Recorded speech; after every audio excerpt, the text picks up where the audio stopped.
Good afternoon and welcome members of the public, officers and members of the committee to South Kesteven District Council Planning Committee on the 3rd of July 2025 and the time is 1:07. I'm Councillor Charmaine Morgan, the Chair of Planning, and I'll be chairing this meeting today. Unfortunately, our Vice Chair, Penny Milnes, is unable to attend, so it'll just be me up here. So if I miss you, don't worry, I'll get to you eventually. Just keep your hand up. So I have a few housekeeping items first. I'm not aware of any fire drill taking place today, so if the fire alarm does sound, please follow the instructions provided by our fire warden, Amy Pride, who's on the end there. Please vacate the building near the nearest fire exit or the central stairwell, and the meeting place is outside at the front on St Peter's Hill Green.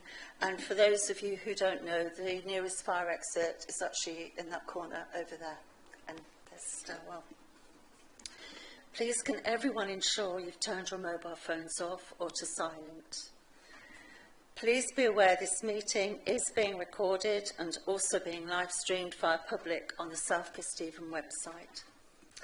Can you ensure your microphones are turned off when you're not speaking, and ensure you do not place your mobile phones near a microphone to avoid any feedback?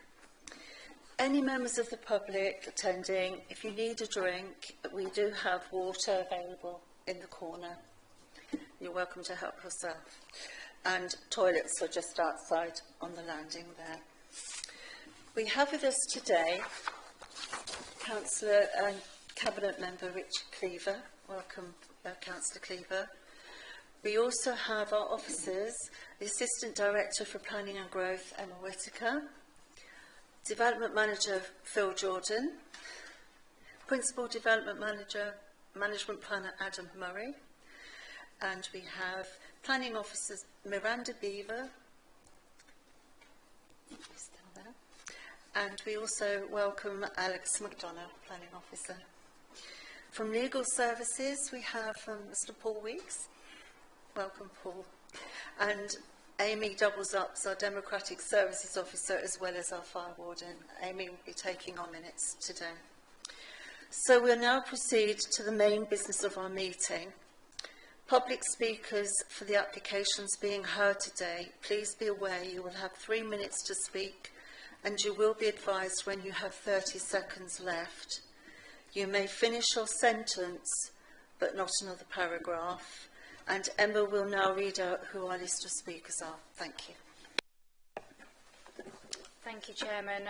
For agenda item number 4, which is S250258, Reserve Matters application for mixed-use development and some residential at Barnack Road in Stamford. We've got no speakers as such, but we've got Mark Flood and Andrew Rowland for the applicant prepared to answer any questions the committee may have. For application S250259, which is agenda item number 5, this is the Reserve Matters application, 467 dwellings, and again that is land to the north of Barnack Road in Stamford. We have again prepared to answer any questions the committee may have, Mark Flood and Gary Goodwin for the applicant. In relation to agenda item number 6, which is S250296, which is Reserve Matters 450 residential dwellings, use class C2 with ancillary care, communal and wellbeing facilities, again at land north of Barnack Road, Stamford. And again, here to answer questions, we've got Mark Flood and Ellen Pearce on behalf of the applicants. In relation to item number 7 on the agenda, which is S250553, which is a residential extension to a dwelling at the Conifers Old School Lane in Old Somerby. We've got, speaking against the application, Linda Dodd, and speaking for the applicant, we've got Anita Selby. Thank you. Thank you for that. So we'll now go to our main agenda. First of all, do we have any apologies for absence? Thank you, Chairman. We've received apologies from councillors David Bellamy, Sarah Trotter, Paul Fellows, Vanessa Smith and Penny Milnes, and substituting today is Councillor Helen Crawford and Max Sawyer. Thank you. Thank you for that. We now move to item 2 of the agenda. Does anyone have any disclosures of interest for consideration? Councillor Whittington. Yes, thanks, Madam Chair. The final item, one of the speakers in favour of the application I'm related to, so on that basis I will excuse myself from that item. Thank you. Thank you. I will just make a declaration on behalf of all members because agenda item 7 is a relative of an applicant who is a member of this council who will be known to all members of the committee. We have all been trained to retain our independence and will do so during this hearing. Councillor Harrison. Thank you, Chair. Even given that, for other reasons, I will remove myself from agenda item 7. My family are involved in the work that's going on there and everything else, so I don't want to be involved at all. Thank you. Thank you. Thank you. Councillor Bishnal Singh. Yes, Madam Chairman, with regard to item agenda 4, 5 and 6, I am the ward councillor for the in Stamford for those items, but I do come here with an open mind and I'd like to take part. Thank you. Thank you. I have a declaration as well to read regarding items 4, 5 and 6. South Kesteven District Council has a land interest which is subject to legal agreement. This will not fetter our discretion today as the local planning authority, and ownership is not a material planning consideration. Thank you.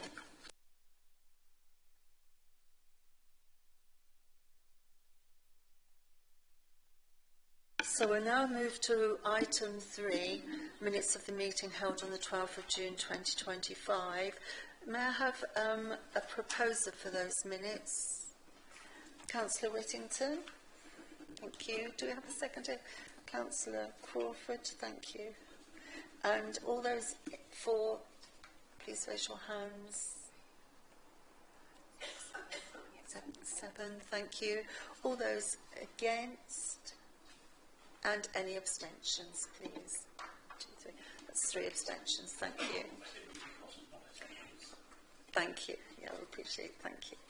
So, we'll now move on to other presentations and debate. I'm asking for your support in making an amendment to the order of the agenda. In view of the unusual situation we have that 3 of the applications basically relate to one site, I'm proposing that we move agenda item 7 to the beginning so those folk don't have to sit and listen to all the rest. If I may have a proposer. Councillor Crawford. Well, if you're proposing... Oh, that's true. That's true. That is true. Thank you. Yeah, so if I propose, and thank you for Sir Helen seconding that. Thank you. All those in favour of that, please. Thank you. So I'll just give time for folk to leave.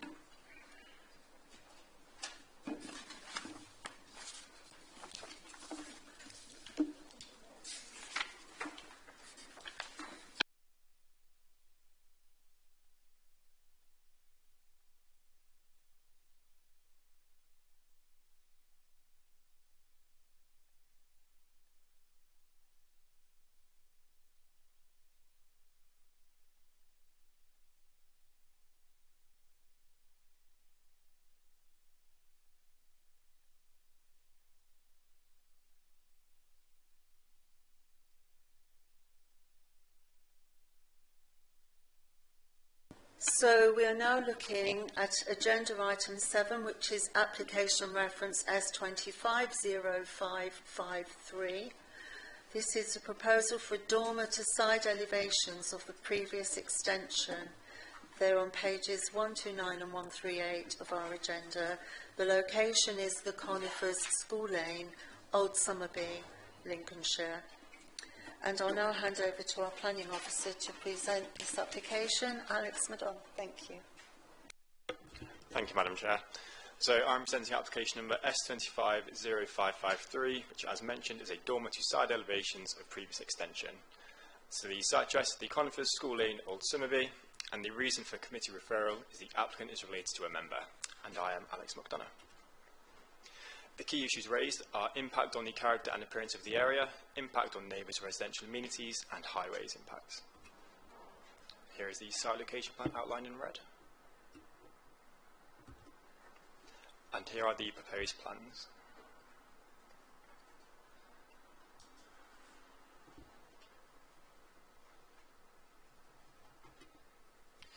The evaluation of the application, the proposal would result in a harmful impact on the character and appearance of the area.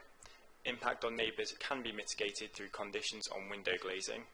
There have been no objections from highways, and the recommendation is for refusal. Thank you.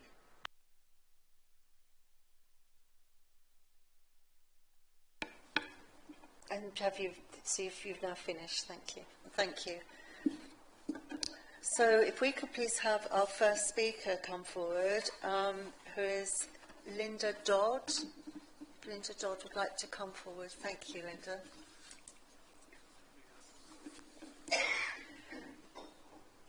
You will have, when you're ready, you'll have 3 minutes to speak, and if you want, and you'll get a 30-second warning if you want to let us know when you're ready. And please don't run off just in case people have got questions for you.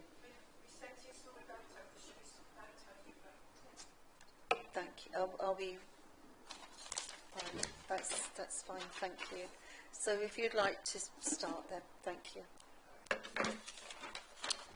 Well, here we are again with the same old story of objection, our privacy. We was told by the planning committee of the two-storey rear extension would have no impact on our privacy. How wrong can you get when the neighbours are looking out of their Juliet balcony into our garden?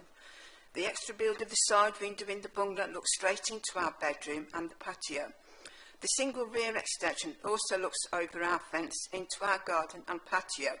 And at the last planning committee, the Selbys was instructed to alter the side window extension, but they have ignored your instruction. Obviously, planning rules and regulations don't apply to them. And now the dormer window. And by the way, the builders are ready and waiting to start. As you can see by the photo, the dormer window will look straight into our garden and patio. Perhaps some common sense is needed here. We strongly object to the application, and each time we do, we are subjected to letters of abuse and threats to our property. There's probably one on the map when we get home. Please take all this into consideration and accept our objection, as our neighbours are in the habit of building without planning permission and get away with it. What next? We'll wait and see.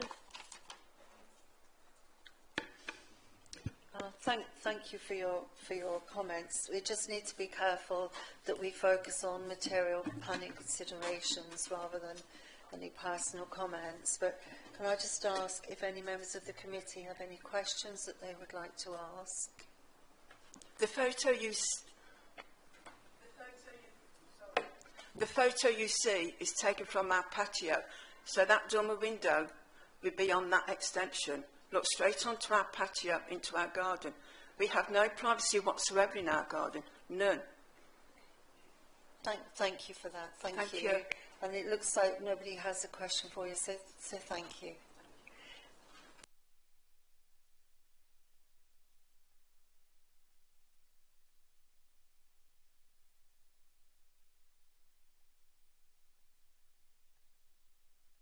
Sorry, can we now have Speaker Anita Selby, who is the applicant?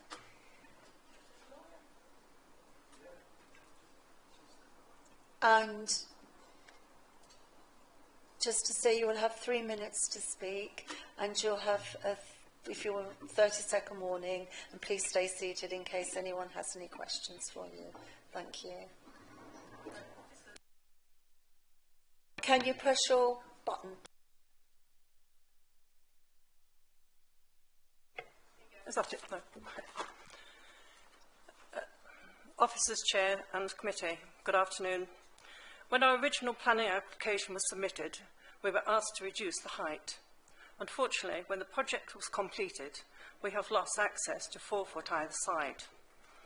We are unable to get a shower in the bathroom as the toilet is 4 foot from the outside wall.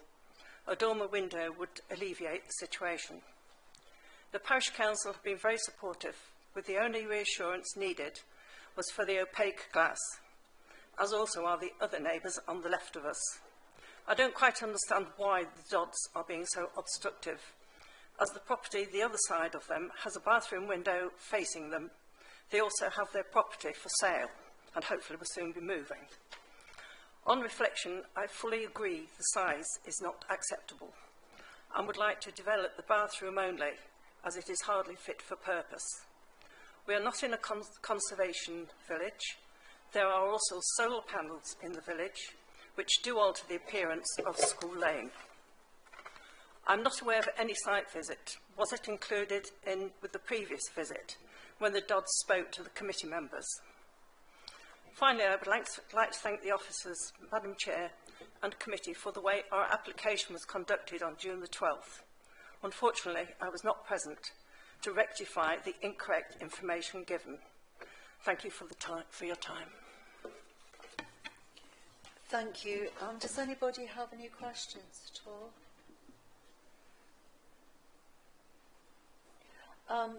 No.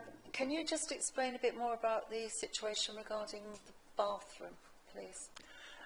Well, basically, we've got not quite 4 foot that we can't access because of the drop in the height, which means the toilet's there and we haven't got room to put a shower in. So if we could move the toilet onto the outside, and then we could get a shower in it.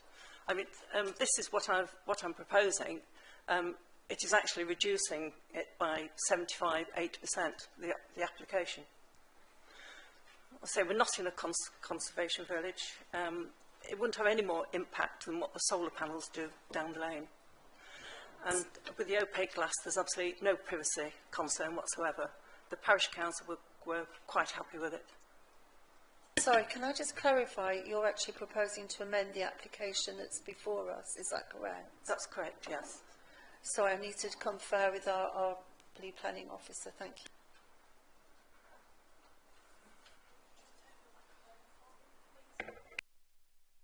The application's been submitted for consideration with 2 dormers on the windows, 1 on each elevation. That's the proposal in front of us today, and that's the proposal that we should be determining today. If the applicant wants to come in with a revised application post-decision, then they're more than welcome to do so. However, I'd strongly suggest that they seek some guidance from the officers as to the suitability of that proposal. The issue is not necessarily just one of overlooking. You've also got the perception of being overlooked, and you've also got design elements that factor into that decision. So it is not just as simple as removing one of the 2 dormers, I'm afraid. Thank you.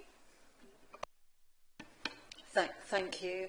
I'm sure we'll be able to somehow get that, if necessary, in writing for you, so that you've got clear guidance there from our committee. Thank you. In that case, I think, yes, you're welcome to leave. Thank you very much. Thank you.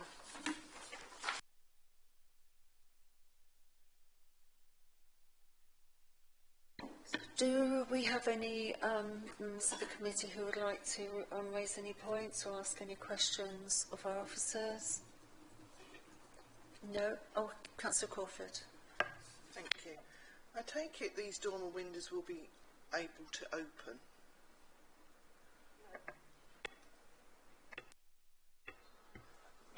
There are only one set of windows that are on the eastern face, which, as per the plans, are both glazed and non-opening.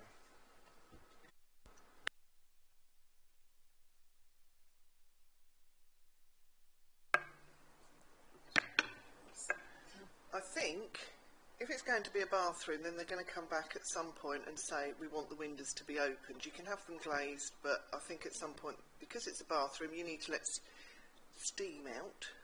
So they might come back and say we want to put these in as opening. I have to agree with the Assistant Director to refuse this, because again, it is the thought of people being able to look in your window. They've got a Juliet balcony. I see no reason why they would need the dormer windows. with overlooking, they've got so much overlooking their neighbour's garden, I don't see the need, and I'm quite happy to propose that we refuse this development. Thank you. Thank you. Do we have a seconder for that proposal? Councillor Bishnal Singh. Yes, Madam Chairman, happy to second that proposal. Thank you. Thank you. Just before we go to vote, I have a question for our officer. At the previous hearing regarding the downstairs window, and it was referred to by our first speaker, I understand glazed windows, obscure windows meant to go in on the side, on the ground floor, and that hasn't happened. Are we in a position, or is it necessary to take enforcement action as a separate activity away from this committee, or to make a note of that? Thank you. We're already aware of the concerns regarding the glazing that's been installed into that window and that elevation. We're dealing with that separately. It's an entirely separate matter and it shouldn't have any bearing on today's decision. But yes, that will be dealt with by our enforcement team separately. Thank you. Thank you. If, in that case, if we can now go to the vote on the recommendation to refuse this application as it stands, and particularly considering our applicants actually already saying that they would be revising the plan. So all those in favour of refusal, please raise your hands. That is unanimous. Thank you.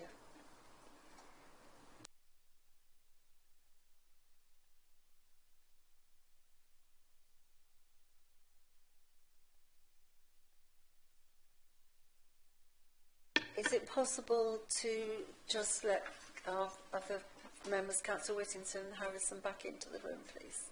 Thank you.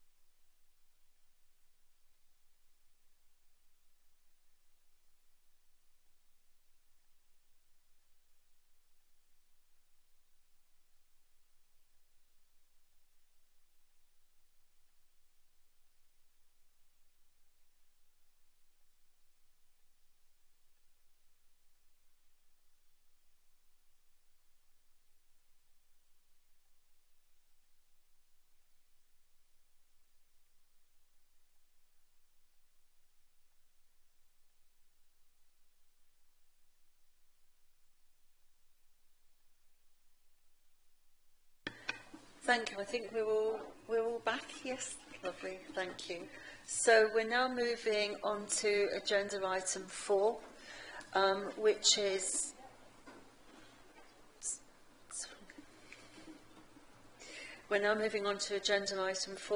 application reference S24 2103. It's a proposal to change a residential. My apologies. This is an application for the approval of reserve matters relating to appearance, landscaping, layout and scale for a mixed-use development comprising light industrial units, offices, convenience store, cafe and 23 residential dwellings pursuant to outline planning permission S20 205, land to the north of Barnock Road, Stamford. I will now hand over to our officer Adam Murray, who to talk us through this application. Councillor Sawyer. Thank you, Chairman.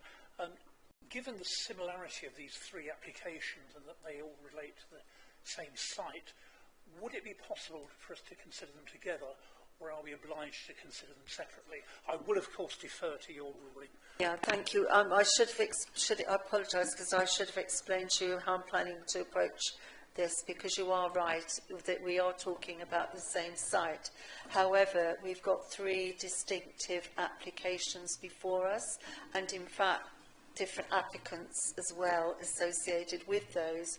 So our plan is that Adam will go through an overview of the entire development, and then in order to be really thorough, what I'm going to do is give you an opportunity to look at each of these and debate those and raise any questions you might have in their own right, and then at the end we will then perhaps just reassess and come to a vote on each of those. Councillor Bishnal Singh. Yes, Madam Chair. Further clarifications, probably like with the question raised with Councillor Sawyer, but as there is 3 different builders or developers involved in that, will the start of the build of each section start at the same time, or is that going to be one developer build one part of it and then you go to the next part and then to the next part? Because I'm just... Could I just ask if we allow Adam to do his presentation, and then I think questions like that will emerge, or answers will emerge to questions like that. Thank you. But we will bear that in mind. Thank you, Chair. As you say, so we're going to take these as, even though they're 3 separate applications, I'll present this to you as a singular item and take each 3 in turn. So what we're looking at here are applications for the approval of reserve matters relating to appearance, layout, landscaping and scale, pursuant to an outline planning permission S202056. And the 3 sites are at Land North to Barnock Road, Stamford, which is known as St Martin's Park. And the applications have been referred to committee due to being reserved matters, pursuant to outline permissions granted by the Planning Committee. So in terms of the 3 applications in front of you, the first one is S250258. That is a mixed-use development with light industrial units, offices, a convenience store, cafe and 23 residential units. And that is, the applicant on that one is Burley Land Limited. Parcel number 2 is S250259, and that is for the erection of 167 dwellings, and that is, the developer on that one is Morris Homes.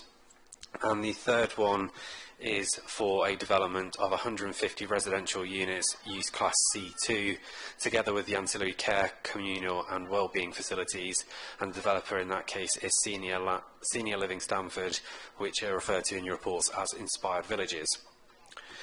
So in terms of the site, the St Martin's Park site, it's a site of 14.7 hectares of land to the north of Barnock Road on the south-eastern edge of Stamford. And the site itself is relatively flat and comprises of 2 parcels of land. The former Cummins generator site on the western part and the undeveloped arable land on the eastern side. The site is bound to the north by the railway line on a low-level embankment and to the south by Barnock Road with Burley House and the registered parking garden beyond that. To the east by further agricultural land which sits within Peterborough City Council's administrative area, and to the west by residential properties on Edgar Gardens. In terms of the 3 schemes, as I say, it was considered as part of a singular outline planning permission which covers the entirety of the site. The site itself has then been subdivided into 3 separate land parcels with different developers involved in development of the individual elements of the scheme. So as I say, the first application for Burley Land Limited is looking at the commercial development aspects of the scheme and the local centre. That application site is the land identified in blue on the plan in front of you. Second one, which is Morris Homes, dealing with the residential elements of the scheme, that is the land in purple. And then the third one, Inspired Villages, who are delivering the retirement village and the ancillary facilities, that is the amber yellow colour on the screen in front of you. So in terms of the development as a whole, all 3 applications have been accompanied by a site-wide master plan which looks at how each individual parcel will fit together to deliver a comprehensive and coordinated scheme. That master plan is based on an illustrative master plan submitted as part of the outline planning permission, which informed the land use parameters plan and design code, which were both formed approved plans as part of the outline planning permission. So taking each parcel in turn, so the first one looking at the Burley land, that parcel is the mixed-use development comprising of light industrial units, offices, a convenience store, cafe and 23 apartments. In total, that parcel will provide 7,350 square metres of office space, 2,760 square metres of light industrial space, a 410 square metre convenience store, a 270 square metre cafe and 23 residential apartments. The light industrial units will be in the revised 1904 building, and the buildings listed as Building 4 and Building 5 on the plan. The office buildings are building 1, 2, 6, 7 and 8. The convenience store forms part of building number 3, and the cafe forms part of building number 7. And then the mixed-use element, which is the local centre, so the apartments and the offices, which is on the eastern part of the site, is the building listed B, C and D, and the buildings listed E and F, and building G, H and J. The scheme itself also includes the formation of the commercial feature square, which is in front of building 7 on the western side of the site, so this is the feature square here. And that is designed as being a meeting point between the cafe and commercial uses in the convenience store. And the scheme, this current application also includes part of the linear walk which runs along the northern boundary of the site and passes through all 3 land parcels. In terms of the actual details of the design of the buildings, notably the initial outline plan and permission sought to retain the original 1904 building. But further investigations since the outline plan and permission was granted have identified that that existing historic building was structurally compromised, and therefore prior approval for its demolition has been granted. The current application proposes a purpose-built structure to replace that, which matches the scale, position and character of the original building. So that new structure would have a central atrium over 2 floors and then 6 large apertures which front onto Barnack Road, and is designed to be a flexible space providing light industrial uses for potential makers, sort of users. In terms of the actual other buildings, so this is an example of one of the office buildings, which is building 1. So this is the building on the western side of the entry from Barnack Road, and has a very strong north-south emphasis, and again has very much a lot of detailing, trying to sort of elevate its visual importance within the scheme. In terms of the light industrial buildings, they are very much more simple structures, obviously designed in terms of the purpose of their use. So they're simple form units, corrugated metal materials. And then looking in the local centre, so these are the buildings on the eastern side of the site, very much designed with the ethos of a local high street, so variations in terms of scale, detailing, which try and sort of replicate that historic development of a high street. In each case, though, the actual level of detailing provided and the materials is very consistent across the buildings to try and provide that sort of comprehensive nature of development, whilst also showing almost that incremental lineage which is traditional of most high streets around the district. So just in terms of some visual illustrations of what the intended development would look like. So this is an image which looks at that feature square. So you've got one of the office buildings to the rear, which would also include the cafe, and again another one of those office buildings in the distance of that image. And then likewise an illustration here looking down towards the local centre and giving that, as I say, that impression of a sort of a high street development where you're going to have offices on the ground floor and the residential apartments above it. Moving on then to the next parcel of land, so looking at the Inspired Villages parcel, so that's the one broadly located within the centre of the site. And so that's a scheme being brought forward by Inspired Villages, who would operate an integrated retirement community. So that is an area which focuses on allowing people to remain independent in their own homes for as far as possible, but with access to varying levels of care and support depending on what their needs are, and would have the benefit of a formal care plan. In this case, it is a scheme for 150 residential units which would form an independent retirement community with the ancillary supporting facilities. That includes 6 one-bed apartments, 123 two-bed apartments, 8 two-bed cottages and 13 two-bed cottages plus study. One of the key features of this development would be the clubhouse building, which is located in the middle of this parcel of land, and that provides the ancillary facility. So it includes the reception and management offices, it includes a bar, restaurant and private dining area, it includes a laundry room, swimming pool, gym, treatment rooms and a hairdresser and staff facility. Let's say those clubhouse facilities are primarily designed to meet the needs of occupants of the retirement village, but critically would also be available to members of the public as well. That clubhouse building is intended to effectively be a feature of this parcel of the site, and also includes the village square next to it, and includes a green lung through the development, which is effectively broadly central through the site, which extends from that northern gateway walkway that we talked about that passes across all the site and provides a north-south connection through the middle of the scheme. In terms of that clubhouse building, it is a mixture of buff brick and stone with various different levels of architectural detailing. It's a chamfered-style frontage to the building, which recognises its position on effectively the confluence of one of the main accesses from Barnock Road and the main east-west road that runs through the entirety of the development. In terms of the actual accommodation itself, the apartment blocks themselves are a mixture of 2- and 3-storey, depending on their position within the site. This is an example of one of the village apartments, which are more located immediately adjacent to the clubhouse building. So that again has a varied sort of material palette and detailing, which is designed to break up that overall mass of what is otherwise a rather large building. And then in terms of those cottages, they are all 2-storey in nature, and they are designed, particularly in terms of those on the eastern part of this parcel of the site, designed to provide a visual link in terms of appearance and design between the clubhouse building but also the adjacent residential development by Morris Homes. So again, just looking at some illustrations of the scheme. So this is an image looking, essentially looking towards the clubhouse. Interestingly, it also shows that sort of comprehensive nature of the development between the Inspired Village parcel but also the Morris Homes housing, which is effectively on either side of the street. And then another image which looks at that village square. So this shows almost that frontage, that chamfered frontage for the clubhouse building, and the land that you can see, sort of that open space to the left of the clubhouse. That is the start of that village, that sort of green lung that then extends up to the northern boundary.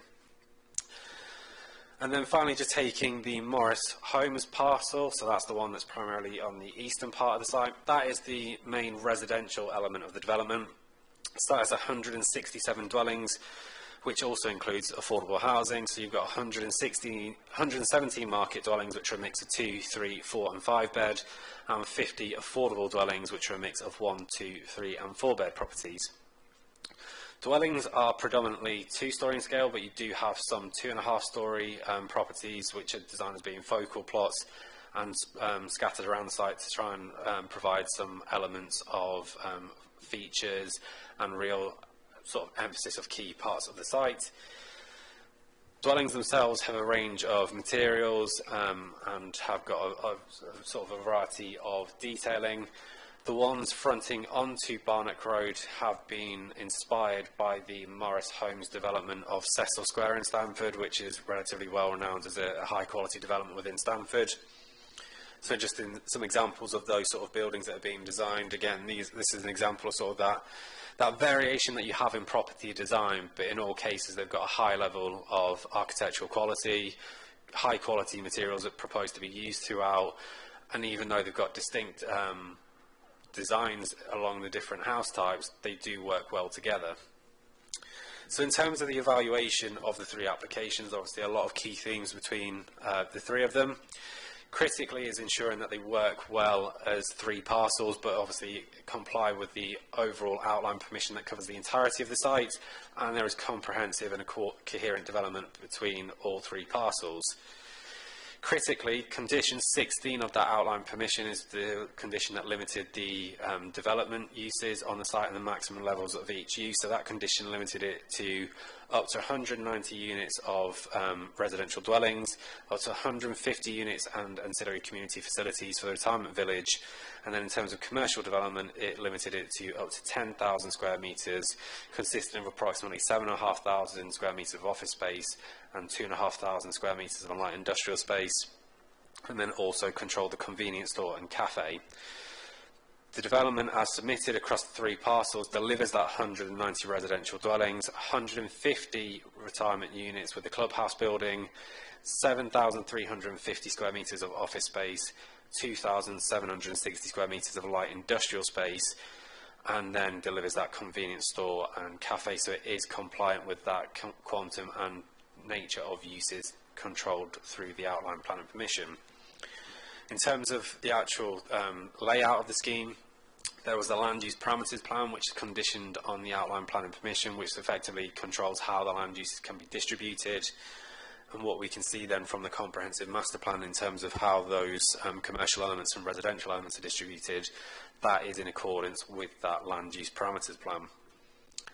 Looking then in terms of that overall design quality and the impact and the character of the area, the scheme is the result of extensive engagement by all three developers individually and then collectively with our design pad process.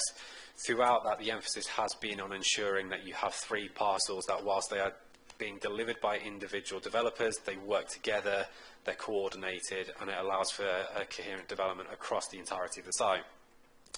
You'll note from the comments in your report that the Urban Design Officer is supportive of the scheme and has confirmed that it performs very well against the Building for a Healthy Life metric, which is a nationally recognised metric for assessing design quality. And both Stamford Civic Society and Stamford Town Council have confirmed their support for the scheme. So the officer assessment is that this is a high quality scheme and it's appropriate for Stamford's context and would enhance the street scene. In terms of the impact and amenity, there are elements of the development that do fall short of the design guidelines standards, particularly looking at the relationship between the existing properties fronting onto Barnock Road and the proposed commercial elements and the office space being delivered by Burley. Critically, though, in making that assessment is looking at what the previous use of the site by the Cummins generator technologies and the scale and nature of the buildings on that site. Comparing it against what that previous relationship was, which effectively was the situation when that outline permission was granted, the scheme in front of you actually provides either the same level of separation distances that the previous buildings had with the residential properties, or increased separation distances, so it does provide either the same or betterment in terms of that relationship. So for example, the 1904 building is being built on the exact same footprint as the original building. An office building 2, which is the one nearest to those properties fronting onto Barnock Road, is actually further away from those properties than the previous buildings were. So therefore the officer assessment is that the scheme doesn't give rise to any unacceptable impacts on amenity. So just a way to emphasise that, you've got the original site location plan, which helpfully shows the location of buildings previously on that site. What you can see here outlined in grey is effectively what was part of the 1904 building, and then what was effectively significant development tacked onto that 1904 building. And what you can see here is it effectively spanned the entirety of that Barnock Road frontage. So whilst what the situation is today is you've got what has been a cleared site with the remnants of part of that 1904 building, would give the impression of quite a good separation between the two.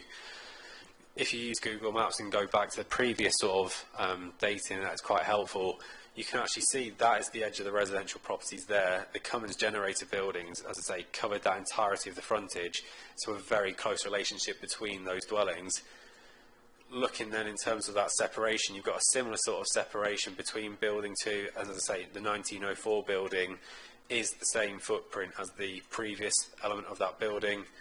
And looking then, this bottom site section shows that relationship.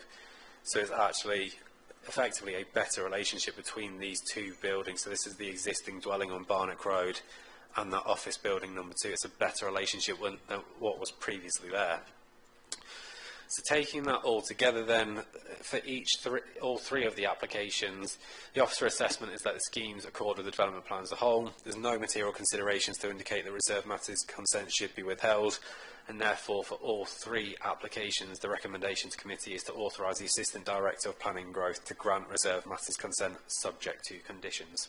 And I'll hand back to you, Chair. Thank you for that. We'll be reserving questions for Officer after we've had an opportunity to ask questions of the applicants. As I mentioned, the plan will be to go through each of the areas to give you a chance to focus, just to make sure that we've covered everything. So if we focus first of all on the application for the mixed-use site, I understand that Andrew Rowland, Senior Architect,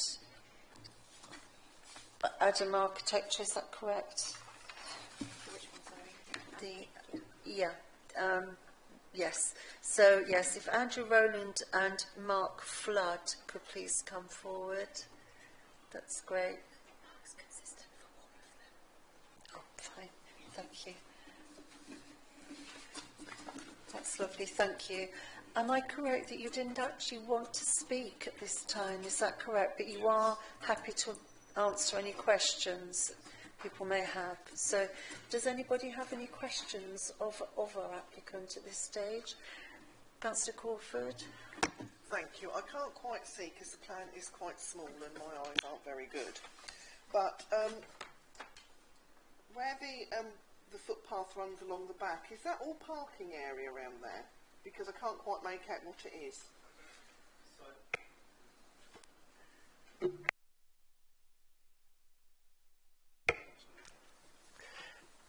Yeah, so there are parking areas at the back, but obviously what we've done, we've broken those into smaller areas with landscaping around them and suds features running between them, so that as much as possible we're trying to mitigate the impact of the parking area that's required for that quantum of office. But right at the back towards the railway there is a landscaped area, so the walkway, it will have its own sort of landscaped area in which it is, so you're not walking literally through the car park.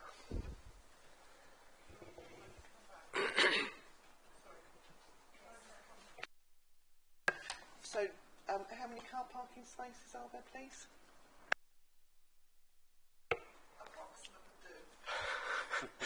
I'm so sorry, I don't have the answer to that in my memory banks. We can check it. There's quite a lot, and obviously it reflects the policy requirements. Thank you. Councillor Sawyer.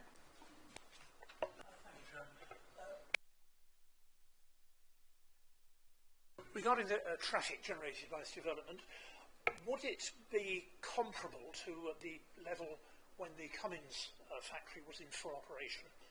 Because Cummins was one of Stamford's major employers, a lot of toing and froing, workers going to and fro, plus delivery vehicles. So what's your assessment of that? Thank you.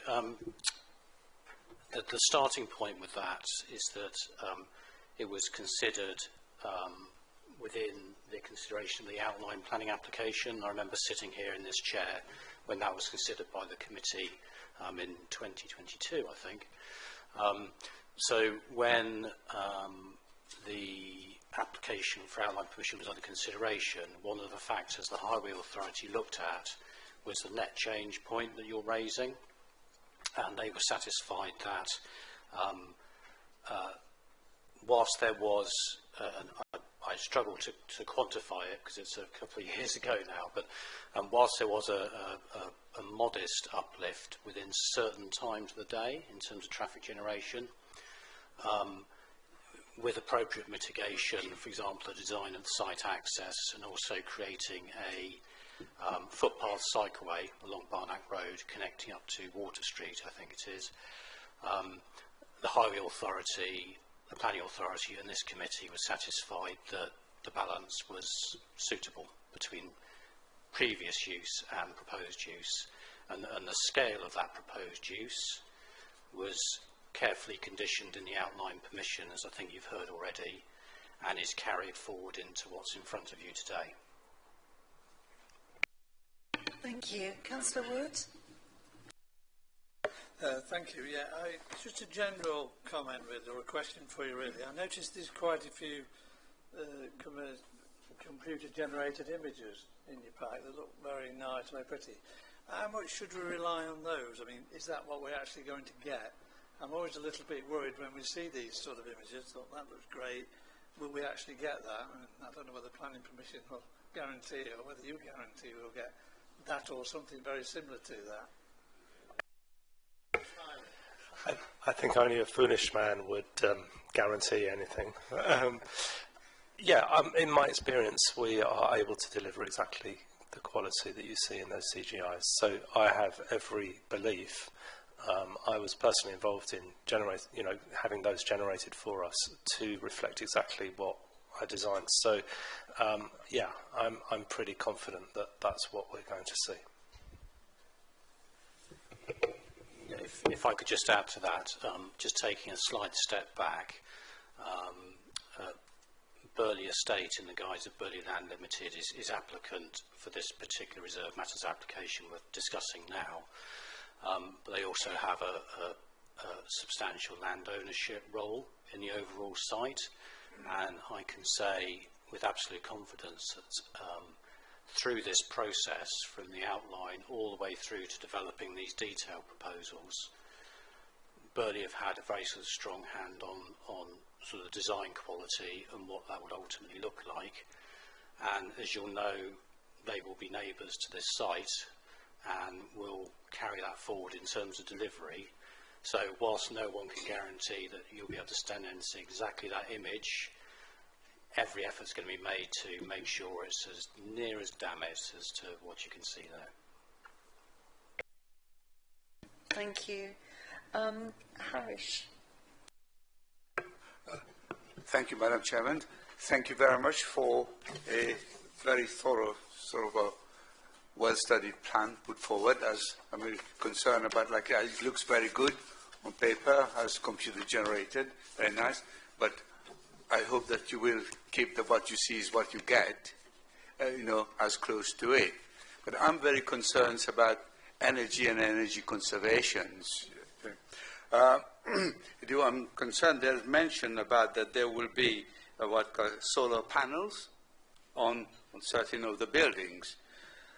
But there are modern solar panels that can be flush fitted with a roof.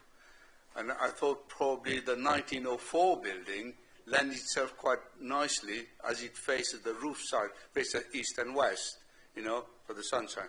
And I can't see from the drawing if there was any solar panel on top of those, you know, in the if I save that. My second question, can I ask, or can I come back to it? Okay, do the first one.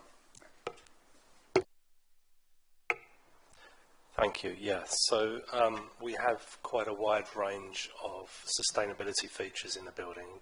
We do have the solar panels, but obviously we're in an area of great sensitivity architecturally, and solar panels can look a little out of place with that traditional aesthetic.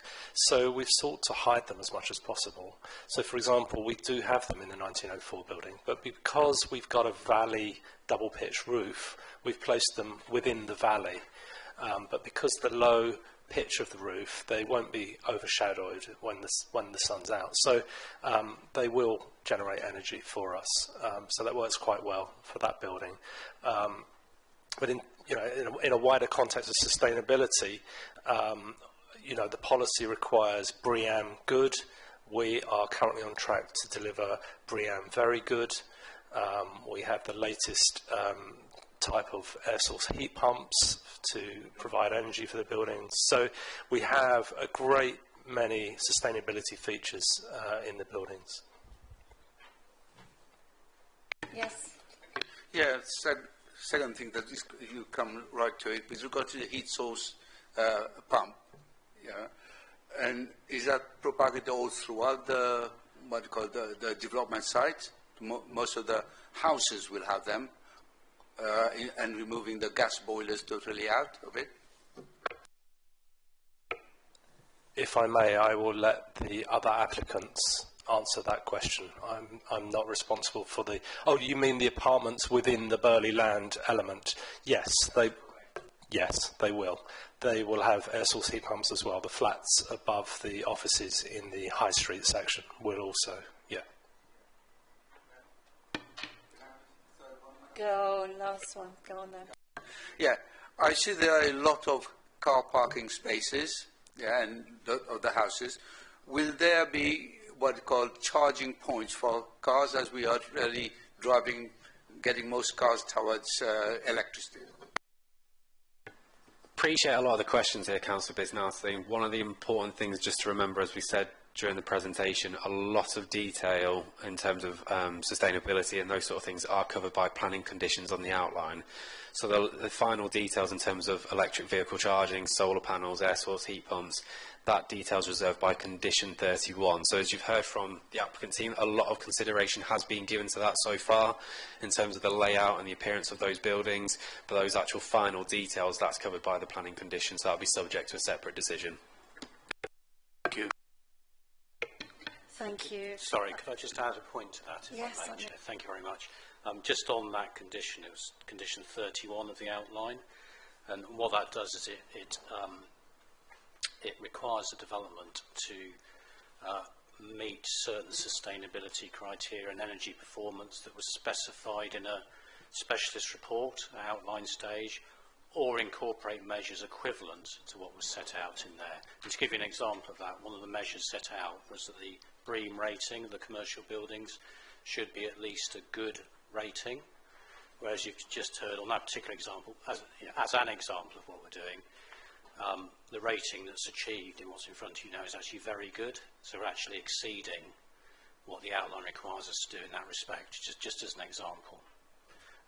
While I've got the floor, so to speak, Councillor, you did put in an earlier question before we began, and Chair, if you'd like me just to respond to that now about the development coming forward together.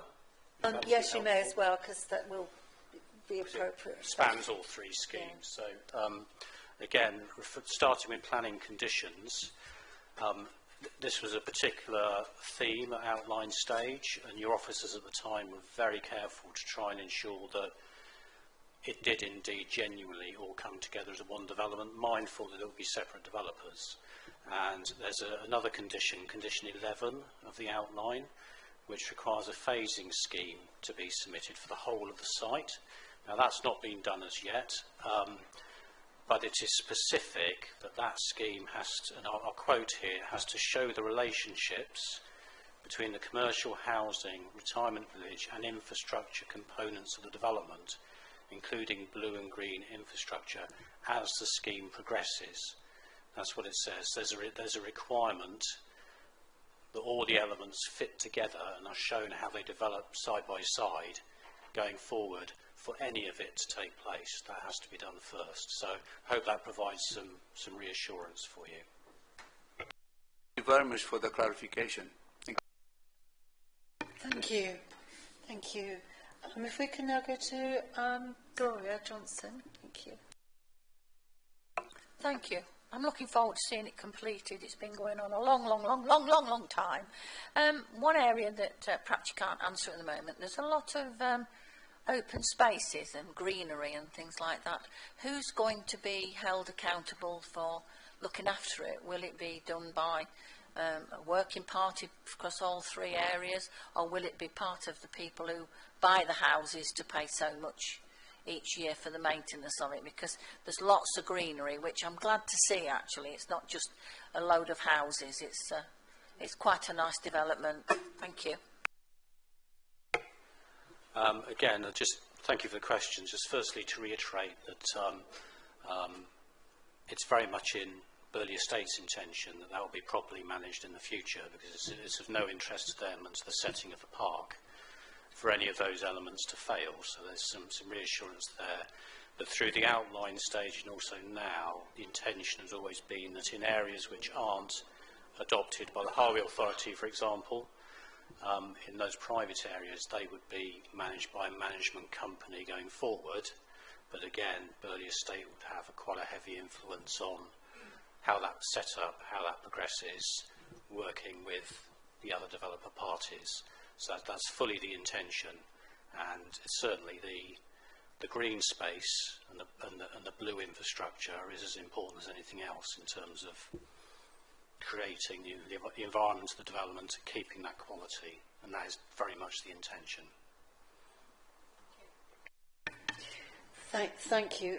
Actually, if I might just quickly interject here with a follow-up based on the answer, because we obviously, I don't want to stray into the housing too much, because we'll come into that later on, but you mentioned the management company. Does that mean that there'll be some overhead charging to the occupants of the development, be it business or residents, in order to pay for that? I would assume so, yes. I can't say categorically because I'm not personally party to that detail, but that would be my expectation, yes. Thank you. Councillor Whittington. Yes, thanks indeed, Madam Chairman. First of all, I'd like to say I'm really pleased to see there's a master plan here, and the three developers are working together, because I think that's really positive. We've got a development in Barrowby with a master plan, and it does encourage developers. So I'm really pleased to see that. And I'm also pleased that you've got the support of the Town Council and the Civic Society. So my first question is around what sort of level of consultational dealings with local people and local council you've had. Would be my first question.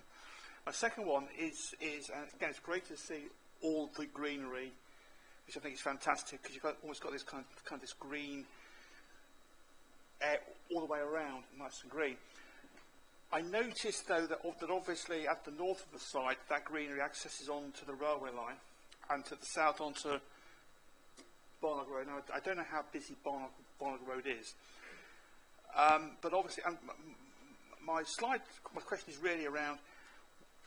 Obviously, you've got sitting by the railway line and the road. You've got lots of trees, but sitting by the railway line, have you got any plans to put fences there? I'm just wondering about preventing people wandering onto the railway lines. That kind of thing, especially because obviously here you've got development with housing, so there may potentially be families with young children, with children like playing around, and also with the retirement village, because we might have people there potentially might be suffering from such things as dementia, that sort of thing. I'm just wondering about physical security to really protect residents from the railway line through the green spaces, and also to a lesser extent onto Barnard Road. Thank you. Okay, your officer may have comments to add to what I say now, but I'll kick off first. So two parts to my answer to that question. The first is that one of the reserve matters in front of you is landscaping. It's hard and soft landscaping, and the detail of the applications, if you drill down into the absolute detail of it, demonstrates how that northern edge to the railway, where it's embanked in parts, increasingly embanked as you go from east to west, how that will be treated in landscaping terms, in terms of planting providing a barrier. The second part of my answer is that Network Rail have been consulted on all three applications, and in their consultation response, they said several things, but two of them are firstly that they've asked us to take account of what species of planting to provide the screen they require should be in the scheme, and we've verified subsequently that matches what we're proposing sufficiently that they will be satisfied. They've also said that they would want to have a form of fencing along the railway boundary, as you'd expect, and that is a detail that will be agreed with them through their own process outside this process. So all of that has been addressed in that way. I don't know if I've missed anything there. No, I think the agent there covered it effectively. We consult with Network Rail. They are the statutory body who will be considering the safety and operation of that network. They're satisfied, as the agent said, that the detail provided is acceptable, and separate process with them in terms of trespass-proof fencing can be suitably agreed. Thank you. Our next person is Tim, please. Thank you, Chair. Yeah, I was pleased to hear about the cohesion on delivery, but I've got a question for the officer after on that, if we can. My question really was probably a three-part question on appearance. Have you done a full visual impact assessment from key viewpoints within the Burley Parkland and the Stamford Conservation Area? Part two, does the size and scale of the Barnet Road frontage adequately preserve and enhance the setting of Burley House and the Parkland? And question three, they're all sort of linked in together. Does the variation that you're doing now generally reflect Stamford's historic character rather than just a pastiche, if you will? I'll come back on that one, Councillor Harrison, if I may. So, in terms of that initial question about landscape and visual impact, a lot of that was considered with the outline, looking at the very principle of the development. That's why we have conditions in place in terms of the land use and building heights that were permitted on the site. So the critical point here is whether this scheme then complies with what the limitations were put on at the outline stage, which it does. Looking particularly in terms of those concerns you've got in terms of Burley and that relationship there and the actual quality, you'll see we've consulted with our Conservation Officer, Historic England and the Gardens Trust. All three have said that they're supportive of the scheme and that they've got no concerns in terms of that relationship with Burley and the assets involved. And then looking in terms of the actual design quality, I'm sure, obviously, as you've heard from the agent in terms of what Burley's sort of landowner responsibility, they've obviously got a very clear interest to ensuring it's high quality so it doesn't detract from their own asset. The assessment that's been made from our urban design officer is that this is very good, high quality development. All the work that's gone in to date in terms of the design process and everything has been looking at that contextual analysis. And you'll see there's, particularly say for example within drainage, there's been you'll see there's a debate within the report in terms of we've got the emphasis on the development has been very much focused on what is Stamford's character. Can we design something for Stamford's character? And to some extent, that has been balanced against potentially providing more sustainable drainage solutions. Whereas if you were to do that, you wouldn't get the Stamford character that we'd want and see for the development. So yes, the emphasis has very much been on what defines Stamford, what is it in terms of that close-knit character, the grain of development, and very much looking at that quality and making sure it's reflected in this scheme. Thank you, thank you. I understand, Harris, you've got one more question, and then I think we might move on. Thank you, Madam Chair. Just an update on with regard to the level crossing, and I believe that has already been updated, upgraded, because I did go down there recently and find that the thing had been changed and make it a lot safer to cross there. But the road leading on up to Barnack Road, that is not done. Then I believe that will be done with the development.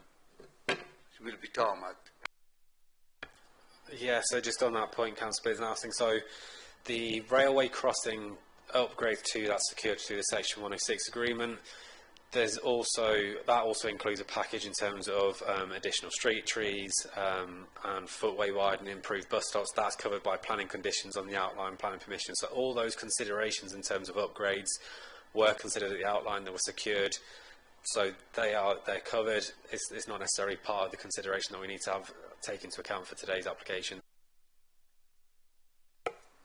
Could I possibly just make a brief comment and then raise one other point, if I may, Chair? So just to add to what's been said, part of the rationale behind the outline application and what was shown at that stage was mindful of the Town Council's aspiration to create a green wheel in terms of footpath and cycle network around the town.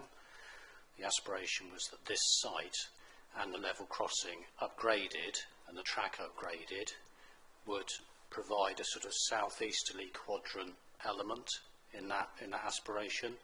So that is secured, as you've just heard, in terms of the level crossing and the footpath upgrade through the outline planning permission. So Network Rail are under an obligation, when in funds provided by the development to do it, to upgrade that crossing and also for the footpath to be improved. Could I just come back on one point from the beginning, if I may, which is on car parking provision that was asked within the Burley landscape. There is a car parking specific document which has been seen by the County Highway Authority. Very quickly, I haven't been able to find the figure for the whole of the Burley Land Limited scheme, but for the majority, which is the office and light industrial area at the western end of the site,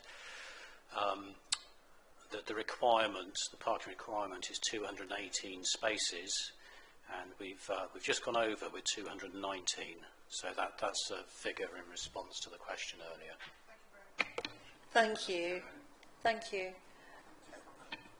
I'm very conscious that we've got a few more folk who want to ask questions, and we still have two more to listen to.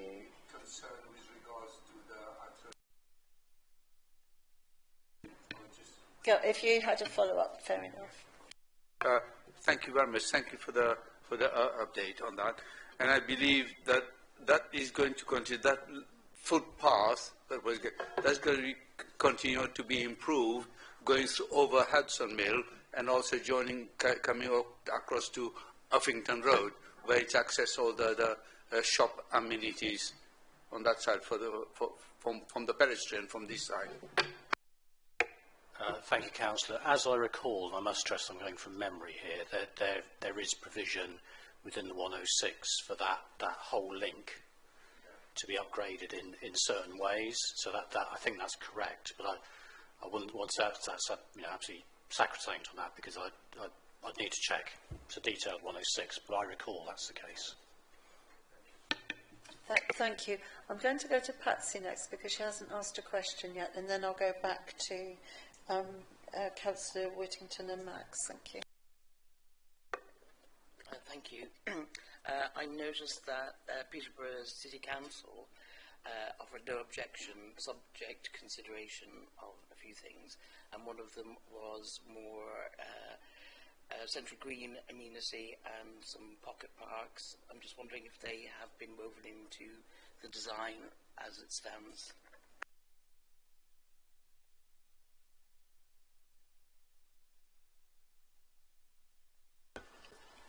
I suppose the starting point would be, in terms of those sort of comments, obviously we've noted them. We have our own in-house expertise in terms of design quality, and looking at that, they're satisfied with the design quality. Someone else may have a different sort of perception on it, but we are satisfied with what has been provided. The level of open space being provided, the play areas being provided, does meet the requirements in that outline plan and permission. I'm sure we've sat here plenty of times in committee before saying we've got to assess what's in front of us. There may be different ways of doing it, but if what's in front of us is acceptable, then that's the way that we proceed with it. Yes. Thank you for that. And also you spoke about the green lawn going through the site. Can you give me more detail on that, please? What exactly does that comprise of? Yeah, so that was one of the parts that was covered by the land use plan. Effectively, it shows the area of landscaping along the eastern boundary of the site. It shows that northern sort of landscaping buffer to the railway line, but also bearing in mind that we need to interweave sort of green areas throughout the development, not only in terms of actually providing green areas, but looking at that sort of interconnectivity across the site. You've got what is effectively quite a sort of a narrow, wide site here, so we need to be conscious of not only sort of east-west connectivity across the site, but also north-south, making that attractive areas.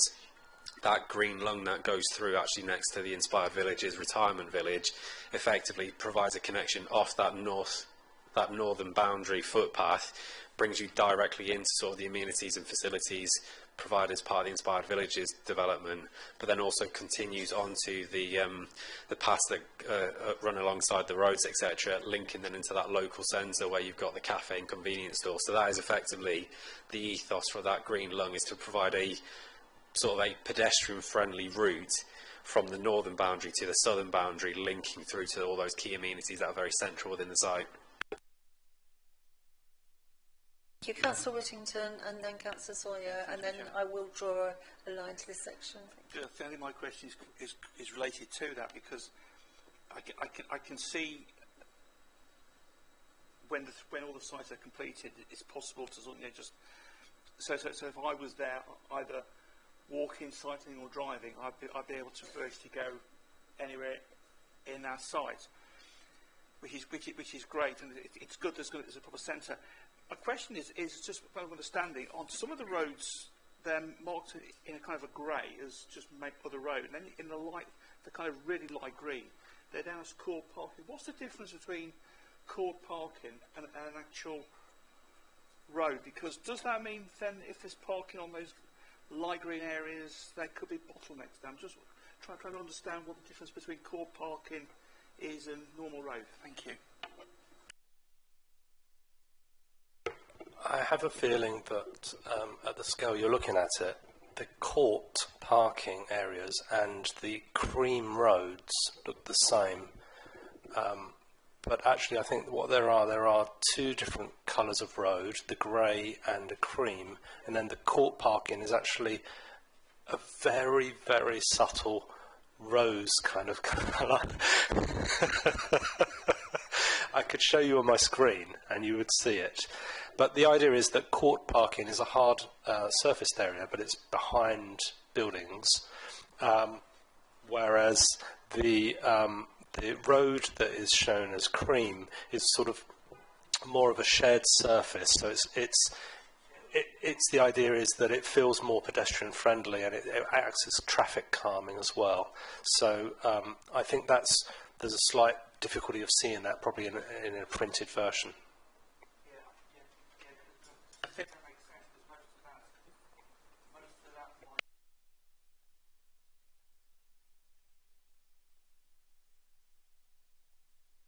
Yeah, if it helps, Councillor Whittington, the plan on the screen is still not great in terms of that colour differentiation, but effectively you've got that one colour which is looking at these parking courts, say, to the rear of the building 1 and the 1904 building, and then that slightly lighter colour of cream which effectively shows the traffic calmed roads themselves.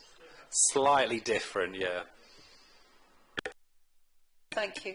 I will just follow up on that. I understand that the roads are all to adoptable standard, because that's the key thing. Yes, that's the idea. Thank you. Councillor Sawyer then, thank you. Thank you again, Chairman. Excuse me. What guarantee do we have that non-industrial units will not suddenly be replaced by housing? And councillors will know I'm referring to what happened with the Exeter Field development. In other words, will all three parts of the development proceed as in the documents in front of us? May I just refer this to our lead planning officer who'd like to answer? Thank you. There's no guarantee, but this is what they have planning permission for in terms of the outline. This is what's being sought in terms of reserve matters, and if the owners of the site wish to apply for anything different at any point now or in the future, then that would be a new application. But it would be considered on its own merits at that moment in time. Thank you. I understand you did want to apply. Is that correct? Yeah, if I could just add to what's just been said, going back to the outline planning permission, there is a condition, 17, which removes permitted development rights that would otherwise enable, for example, what's permitted now as a workshop building to suddenly become offices or vice versa. That's one example, but there's a number of changes of use which that condition, number 17, which this committee imposed, controls, and therefore a change would require planning permission. So it's not the same thing as saying it will never happen. I don't know, I don't have a crystal ball, but the control is written into the outline planning permission. Thank you. Councillor Wood, last one. Thank you. I've noticed it said a few times that the spec for this development is high quality, but then when I look at Links County Council for the Suds drainage, they say it's not the most appropriate form, but it's adequate, so it doesn't add to flooding, but it's not the most appropriate form. So that would indicate to me, is that not the best? I don't know if you could explain that, please. I wouldn't necessarily say that means it's not the best quality, Councillor Wood. We have many debates in this chamber in terms of the fact that planning is very much a question of balance, and that goes down into the actual detailed design as well. And I think I mentioned in my answer to Councillor Harrison, this has very much been a balance between what is aspirational in terms of sustainable drainage. So the critical thing here that County Council wants to see is they would prefer to see more swales incorporated within the scheme. The difficulty in doing that is if you incorporate more swales, effectively that requires a bigger area of land to do that. In doing so, you're losing almost that close-knit grain of character, which is what is more akin to what the Stamford character is. So it's that balancing act between getting something that is appropriate for its context, which ultimately is effectively the overriding ambition for design qualities. You want something that's appropriate for the location that it's sited, versus what is those best principles in terms of drainage, highways, etc. In this case, the way it's being resolved is effectively we still have an adequate drainage solution, albeit you would ideally want to see more sustainable drainage systems, but we've balanced that against the need for something that is of a character of Stamford, and effectively, in our view, and in the urban design officer's view, that balance has been struck in terms of getting the right amount of drainage, sustainable drainage systems in there, but still keeping that character that you want, that close-knit grain character that makes it appropriate for Stamford.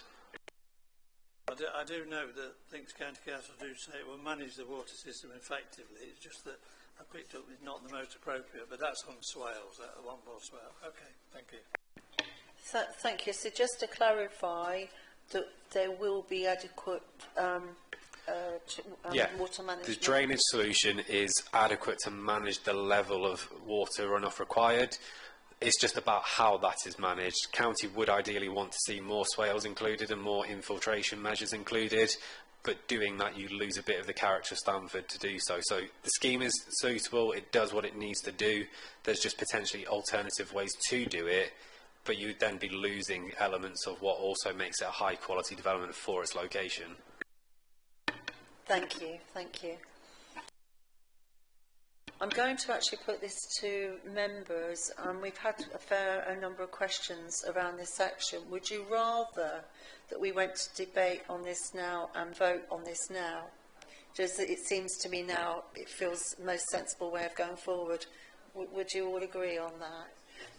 Fine. In that case, shall we go to debate or comment? Councillor Crawford.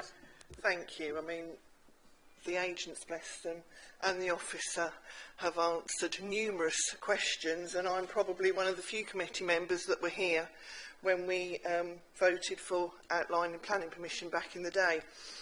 For me, the design and the quality I'm quite happy with, so I'm quite happy to propose that we accept this application. Thank you. Thank you. Councillor Councillor Bishnasteen, you had your hand up. We've had a proposal. Madam Chairman, I'm very happy to second that proposal, and also I would like to say something at this stage, if I may. Yes, or can I come back? It's in the debate now. So I would like to exactly echo what Councillor Helen Crawford said. This is for the second time that I've seen what we discussed at our outline planning permissions stages, all the things. It all seems to have been implemented. But I have got no reservation whatsoever with this application, and I thoroughly welcome it, and I'll full-heartedly support it, and let's hope that we go forward to remove that barnacles that is on Barnack Road at the moment. Thank you. Thank you. Councillor Harrison.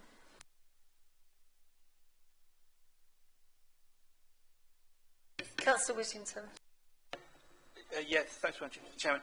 I looking through the papers, looking at the presentation, hearing from the representatives of the developers. For me, I think this is a really good scheme. I'm really pleased there's a master plan. I can see the benefit of having it. The fact that it looks like from what we've seen on some of the illustrations that the scheme blends in together. And you wouldn't really know. Hopefully, at the end of it, which developer was had done which part. It looks really positive. I'm pleased that the Stamford councillors seem to be really happy with it. It's got the backing of the town council and the city society, which I think is really important. So I'm more than happy to support that we accept the officer's recommendation and approve. Thank you. Thank you very much. Thank you. Councillor Harrison. Thank you, Chair. I'd like to go on record.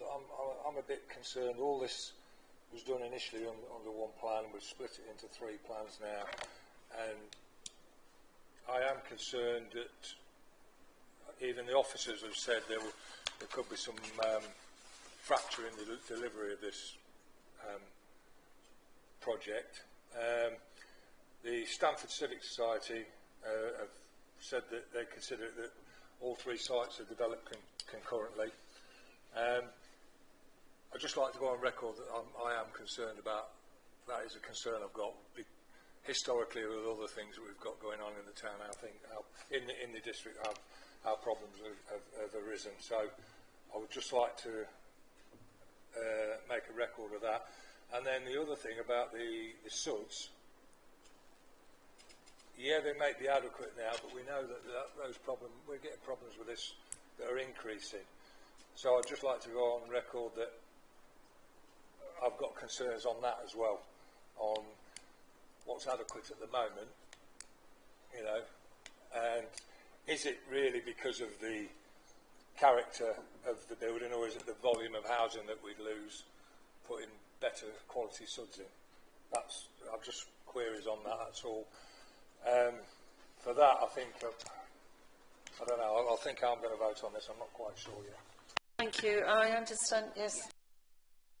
If I can give you a bit of guidance on that last point, generally when we're talking about drainage, flooding and those sorts of concerns, they factor in what we know now, but also climate change, and that level goes up. It used to be sort of flood risk plus 20 years, I think it's now 30 years, so it is all factored in as best you can do. You can never say never, because it evolves and modelling improves, but they do factor in climate change when they look at flood risk.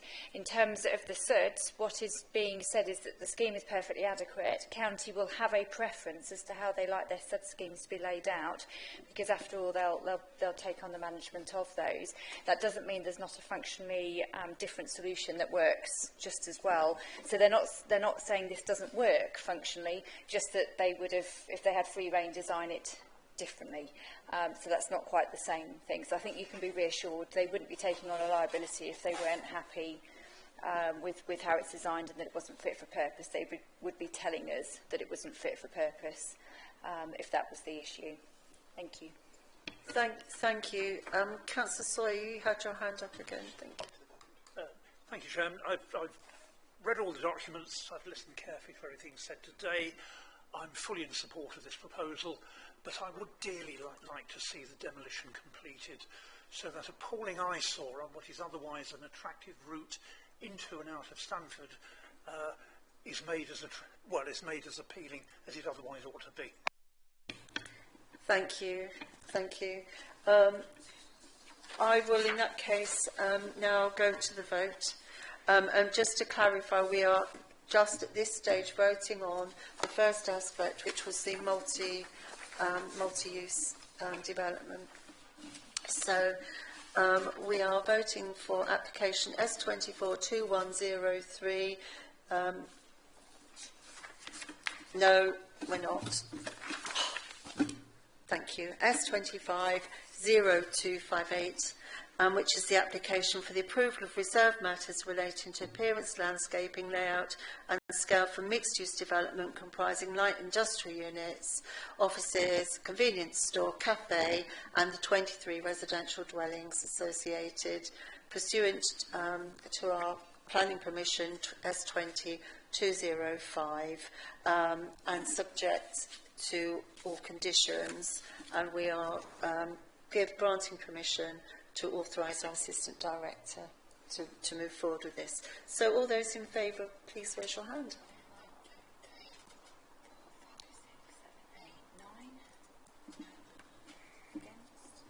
And any against? And any abstentions? One abstention. Thank you. Thank you. That is carried. Thank you. So we now move on to the next section of the application, which is S250259. So this is the application for the approval of reserved matters relating to appearance, landscaping, layout and the scale for the erection of 167 dwellings. Again, pursuant to planning permission S202056. And we've just had a change of our speakers, so we've now got, I understand, Mr. Gary Goodwin, is that correct? From Group Planning and Design Director of Morris Homes. Thank you. So if I could now then ask if any members have any questions they'd like to ask. This is now focusing on the housing aspect. Councillor Corr. Thank you. Just a question about parking for houses. How many car parking spaces generally have you allowed per building? Thank you.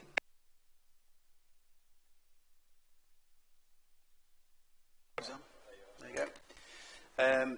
Yeah, there are, for the larger houses, there's generally a double garage plus a double car parking spaces in front of those. For the 3-bedroom houses, there is a garage and 2 spaces in front of those, so generally 3 spaces.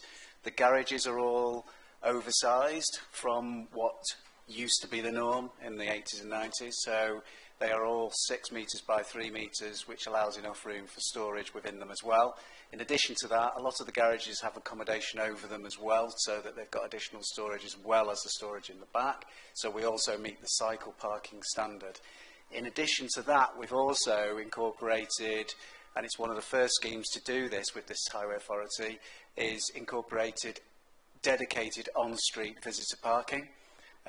So there is enough parking for the households themselves, the expansion of the households, and generally visitors, and if you're holding a christening or something along those lines.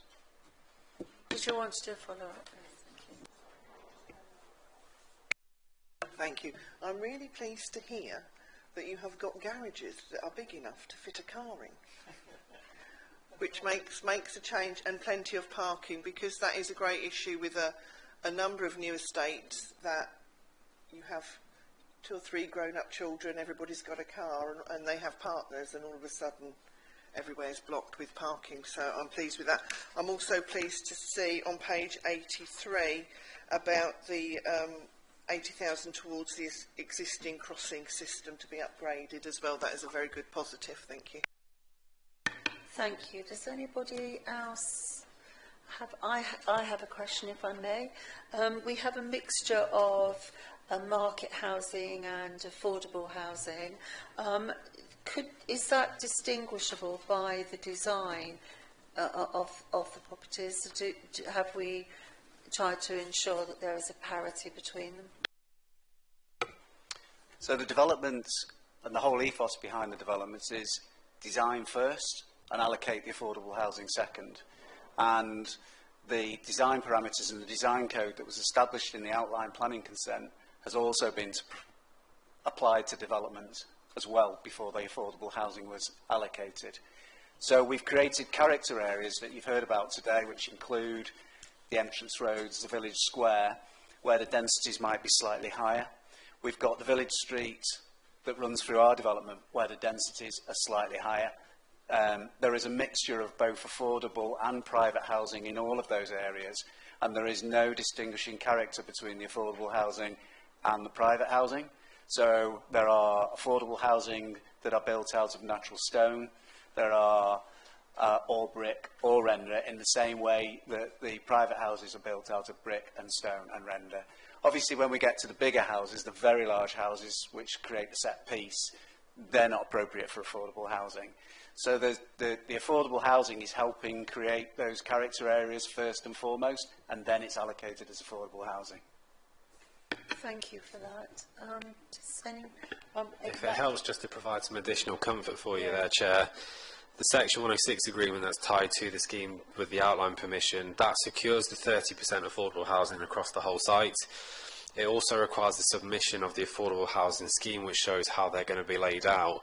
One of the clauses of that affordable housing scheme is that the development must be visually indistinguishable between market and affordable housing. So it is covered by the legal agreement. And as you've heard there from the applicant, the actual design ethos throughout the scheme has been very much along that basis. Thank you. I understand, and just clarifying, that there will be a play area as part of this. Can you just explain a bit more about exactly where that is? Yes, there's a central play area, that's correct, and that forms the village green. So it's completely overlooked by perimeter blocks of housing on all 4 sides, and it's a central feature to that street that runs east-west. It's surrounded by a low natural stone wall, and planting around there. And around the edges are some of our sustainable drainage features as well, so some open swales. The play equipment as well will be designing in conjunction with the Burley estate, so that it has some references back to the Burley estate as well. Thank you for that. Thank you. Now, this is real, almost for the record, really, but my understanding is that contributions for the school towards education and the NHS contributions, they've all been pre-agreed, so that's all been sorted. And I understand that the fire and rescue service requires the access. The roads are suitable for that, for the vehicles to go in and turn around, which would include our waste collection trucks as well. I would appreciate, actually, if you could just give us a bit more information about the waste management. Yeah, so we've worked very, very closely with the Highway Authority on here. Almost all the roads that you see on that plan are adopted, including the outer edges, which are made to look like private drives. So they are built to an adoptable standard so that they can take a refuse vehicle and a fire access vehicle. The private drives, there's only one or two of them on the edges, but they're not long enough that require additional fire turning facilities. But there'll also be a system of fire hydrants as well. So this has been in front of Highways. We've had a very close consultation with them. Some of their new standards have been incorporated into this, which creates more permeability and more access for both refuse and fire vehicles. And then the driveways themselves are slightly wider, and that visitor parking that we talked about also provide additional passing facilities. Thank you, and I understand Emma would like to say something. Thank you. Only just to reassure members that fire and fire access is dealt with as part of the building control process, and the developers will need to comply with approved document B, which covers fire access and associated fire strategies, which obviously following Grenfell you can imagine has tightened up somewhat. So please be assured it is a very important part of the process, not just in planning but throughout the build of any development. Thank you. Thank you. Did you have a question, Councillor Bird? Or was that you pointing to Councillor? Both. Fine, thank you. Councillor Bishop. Thank you, Madam Chairman. Would it be possible for you to clarify, you know, those houses in yellows, what sort of dwellings are they? Are they affordables or are they open market? Yeah, the houses highlighted in yellow are a mixture of different types of tenure of affordable housing. So there's one-bedroom apartments, 2- and 3-bedroom houses and townhouses. And in fact, the one-bedroomed units are in one of the most expensive buildings on the site for us. That's in one of those industrial buildings that is made to look and complement the 1904 building. And it forms one of the most important parts and features of the site on the square. It just further demonstrates that there's no distinguished characteristics about the affordable housing whatsoever. To me, it looks like it's segregated from the other part there. It's not interspersed with the other building that is on the east side of it. It all seems to be sort of the affordable homes put to the west side. Do you want me to come back on that one, Gary, to be fair? I think, to be fair on that point, Councillor Bisnassing as well, it's always a balancing act when it comes to affordable housing, because the registered providers themselves prefer to have them clustered in ways such as this to make sure that it's easier for them to manage. There is a limitation in terms of the actual clustering of no more than 15. As I say, the actual details of that affordable housing scheme is covered by that planning obligation. It's subject to a separate decision-making process as opposed to today's reserve matters application. But in terms of what's shown in front of you, that is what is generally preferred by those registered providers. And our affordable housing officer has actually been commenting on this as part of that separate application process and is happy with the way that it's distributed through the site. My concerns is that discriminations between the houses and the type of residence that we have got there. I would have liked them in a much smaller unit of 5 to be interspersed with all the other buildings to bring a semblance of equality.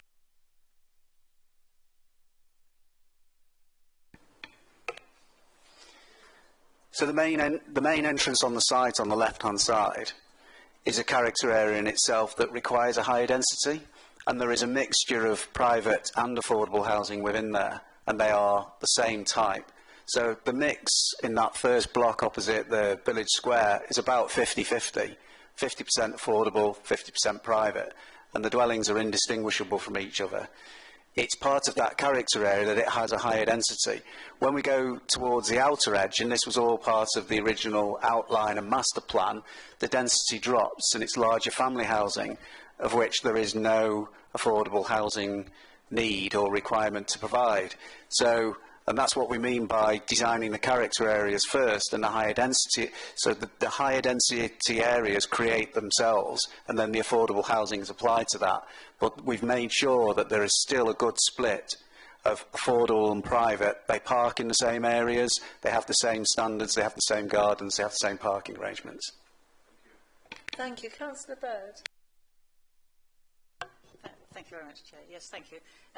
Just a couple of clarifications, if that's okay.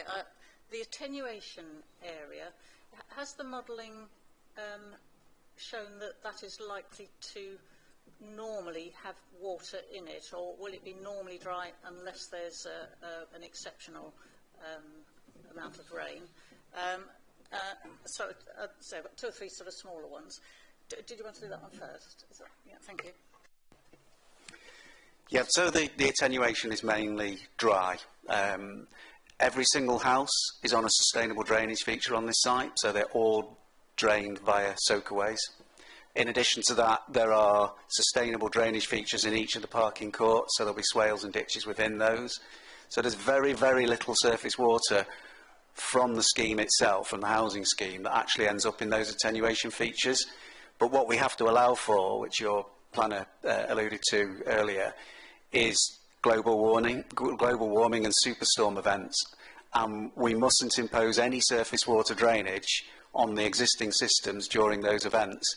And that's basically what the attenuation features are there for, to store that water in the event of those superstorms, which we haven't had any yet, touch wood.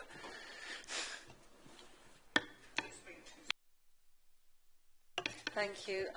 Sorry, yes, certainly. Yes, just, thank you for that, because we've seen these attenuation areas before, and they tend to get overgrown and then filled with rubbish, and so I'm just concerned what the nature of that will be in the longer term. So, and also if they are regularly filled with water, it would need fencing because you've got children nearby. That I was just looking at the safety aspects. The other one is the B&G area, the designated area. Could you just clarify the plan for that? Thank you. Yeah, so just coming back on those surface water features, they're very, very shallow in the depth, so they're not designed, and the banks are very, very gradual in their grade. And also the landscaping scheme, which is part of this application, includes landscaping within those, and they'll form part of the management. So they're not going to become deep, horrible excavations in the middle of the site that never get maintained and looked after. It's part of the landscaping features. This site and the outline planning application, and obviously the reserve matters application, they fall outside the BNG requirement for 10%.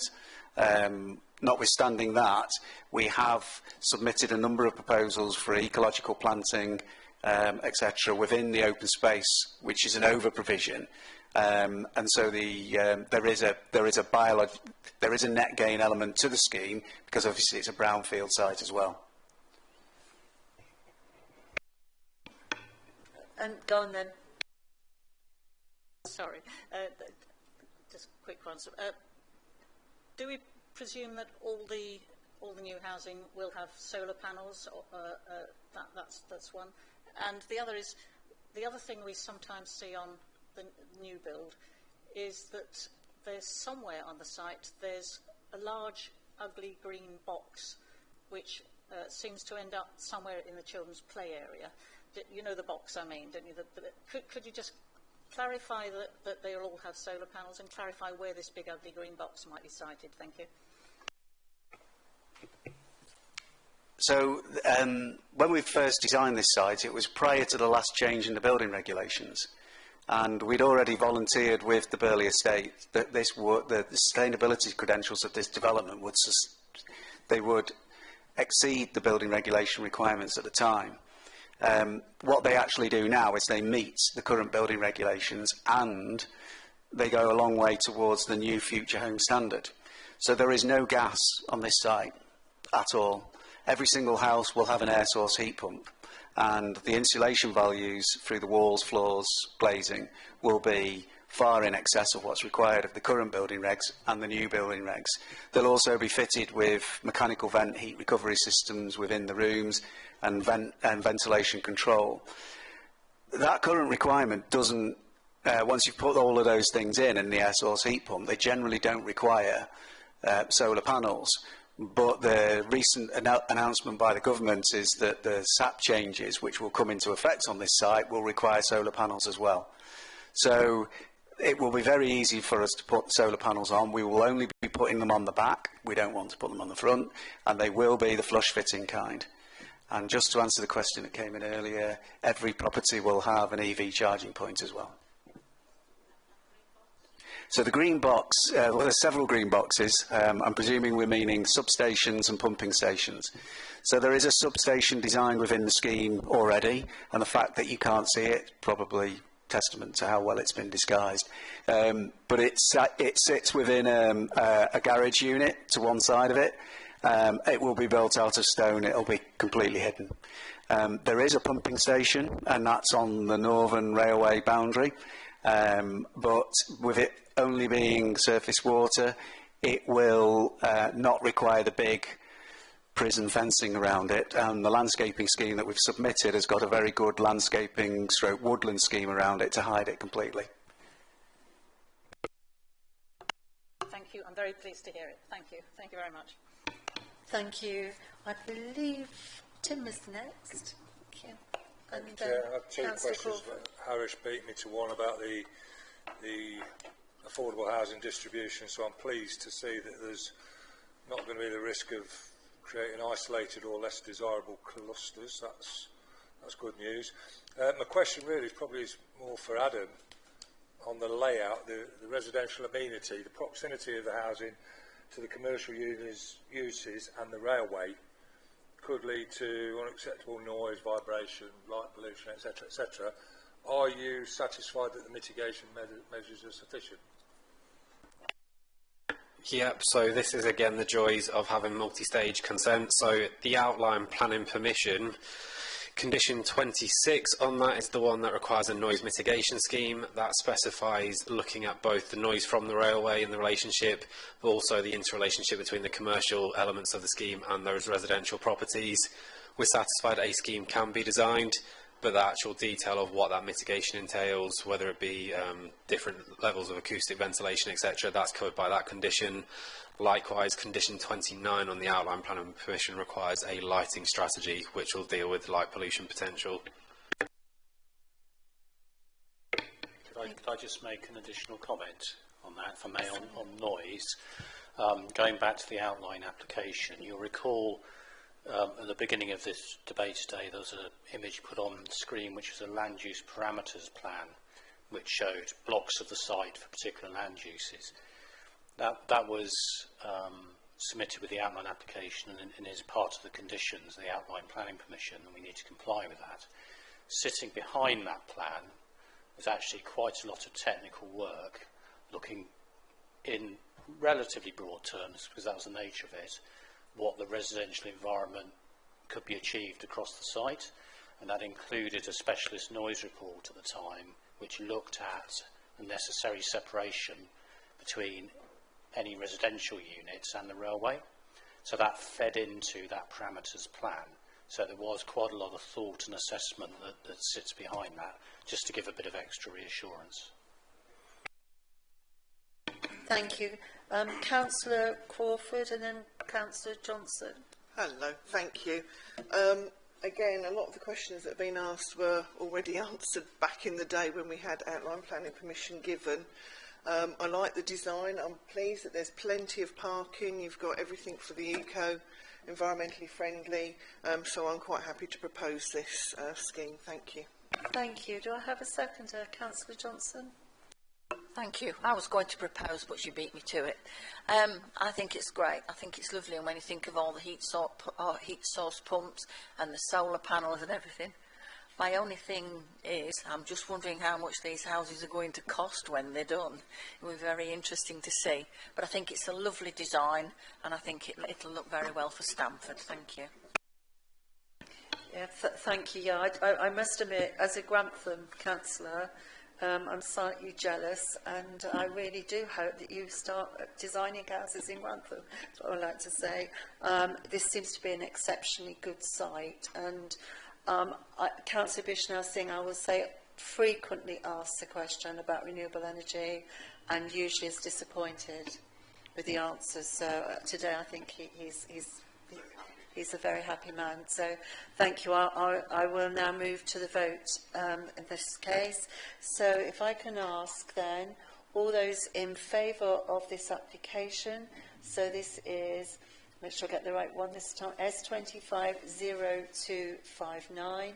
So the application for approval of the reserved matters relating to appearance, landscaping, layout and scale for the erection of 167 dwellings pursuant to outline planning permission S202056, and our recommendation is to authorise the Assistant Director of Planning and Growth to grant reserved matters consent subject to the conditions. All those in favour, please raise your hands.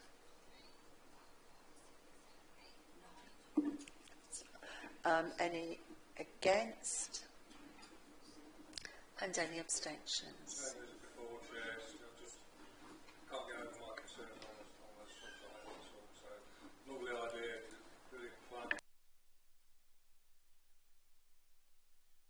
Thank you. Thank you. Just to confirm, that has been approved. Thank you very much. I think what I might suggest is we have a short break now, if everyone is happy to do that. If a 15-minute break, is that okay? And then we'll finish off for the last phase. Thank you. So just to confirm, if people can come back at 3:15.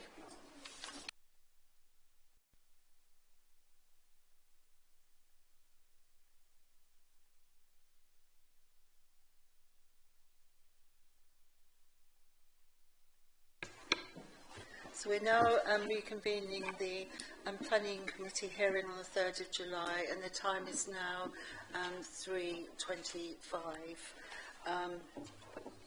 We're now moving to agenda item 6, which is application reference S250296.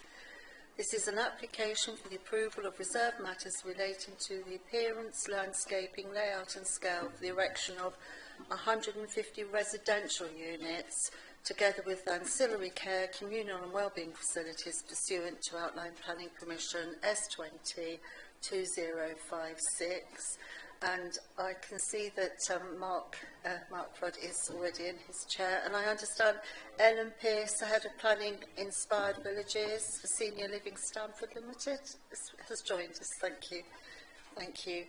So if we follow on, we've already had a presentation by our planning officer, so what we'll do is now go straight into questions for our guest speakers. Councillor Crawford.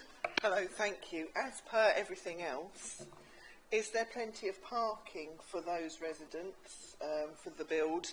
And also, is there storage for scooters, mobility scooters? Because a number of them at some point might want a mobility scooter, and you obviously need somewhere to store it. So, thank you. Thank you for the question.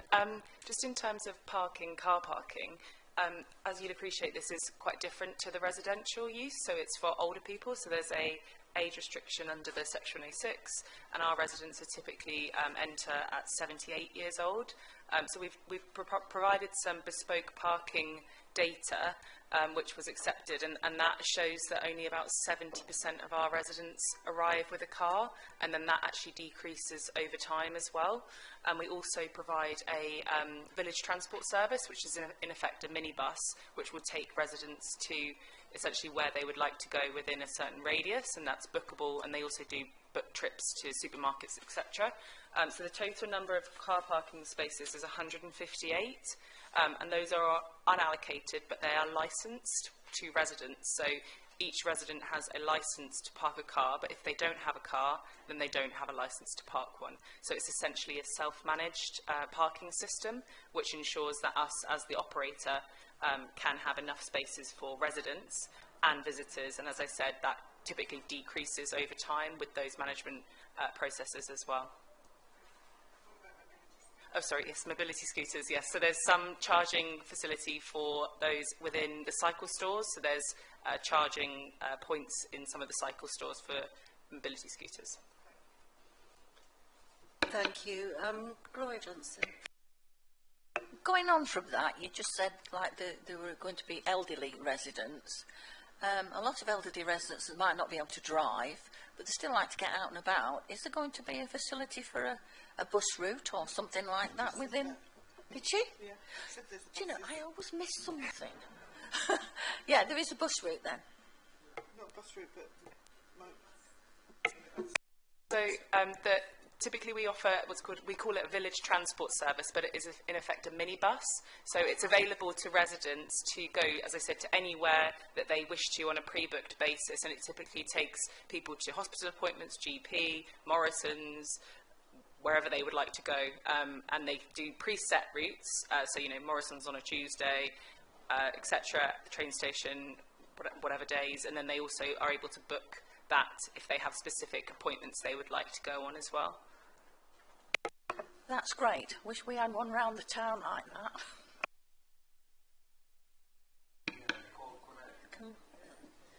Thank you. Does anyone else have a... Oh, Councillor Bird. Thank you. Thank you. Given that obviously this is designed for older people and there's a clubhouse, is there any proposal to have any access to sort of health facilities on site or within, or what would be the arrangement for health provision for this group of residents? Thank you. So I won't go into the requirements from the contributions for the outline in terms of NHS requirements, but our residents will typically have a care package that they sign up to, so there's a minimum amount of care that they would require. In this Section 106, Mark, could you remind me what it's? We're just going to get up the requirements from the Section 106 in relation to care and age, but they are able to have care in their homes, so the principle is that people can age in place and have care scaled up as they grow older. So that would be delivered, and so there's kind of care and then there's support, so it's a combination of support from our staff, so they would have people around them that can offer them help and support, but then there's also more formal care which is delivered by carers, so that's the regulated side of care. So there's the two elements of care, but there's no on-site GP that's being provided because that was considered as part of the outline, and I'll let Mark perhaps talk to that. Yes, in terms of the 106 that went with the outline permission, as was referenced earlier, there is a healthcare contribution, and as to what that goes towards, that's defined as provision of healthcare services within 2 miles of the town centre of Stamford, which may include, firstly, provision of a digital consultation suite, secondly, a new clinical administration room, and thirdly, expansion of existing stroke support for development of new primary care facilities in Stamford. So there's a couple of specific items in there, and then a broader sort of financial support for providing the healthcare needs from the development. There's nothing requiring healthcare provision as such directly on site, but the contribution goes to that 2-mile radius of the town centre. Thank you. Was there a follow-up to that? Oh, Councillor Bishnell Singh. Thank you, Madam Chairman. Thank you very much for that. Probably with a view of probably I might be one of the retiree probably might use those accommodations. So I'm thinking in terms of internal layout of the actual building. For example, the kitchens, the bathrooms, will they be designed with a view for the easy access to the senior citizens, the people themselves on that? Yes, so all of the apartments and properties, bungalows within the, and cottages within the site, they are all designed to be accessible and adaptable as people age. So you wouldn't initially see the adaptations when you walk in, so they do look like a normal house, but there is the facility to add things as they grow older. So the walls in the bathroom, for example, are reinforced so that you can add a grab rail later. And then they've got wheelchair turning circles, wider door frames, higher light switches. So there's lots of adaptable features for all of the properties because they are specialists designed for older people. So they already have that built in so that, as I said, people can age in place over time, but it's not immediately visible when you walk in. It looks as a normal house would, but those adaptations can be added and flexed to that particular person's needs. Secondly, the use of the community room, can that be possibility for you, for the retiree people or retired village to use it for that? For communal activities, for gathering, or secondly to have like a nursing assistant there sometimes for minor ailment, minor things, to an advice center like a dispensary, for example? Sorry, yes, I'm just trying to get up the plan of the village centre building. I'm not sure if you've got that available, Adam, just because it might explain a bit better what is within the clubhouse building. But that building is open to the public, so essentially our villages are open communities, so they are accessible for anyone to come in and use the cafe, for example. They're primarily designed for older people, so for example the classes will be things like seated yoga or Pilates, etc., but they are accessible for other people in the community, and particularly in this development being within the wider master plan, we're anticipating and hoping that it will be used by the rest of the site as well to come in. And in that, in terms of the facilities, I'm not sure if Adam's just getting it up, but there is a treatment room within there, so that's a flexible treatment room that could be used for chiropody, for example, or a visiting blood pressure clinic if they wanted to use it for that. So there's flexible spaces within the clubhouse that could be used for lots of different health adjacent activities as you've described, but then there's wellness facilities, so fitness studio and gym, and changing facilities, staff facilities, a multi-use room.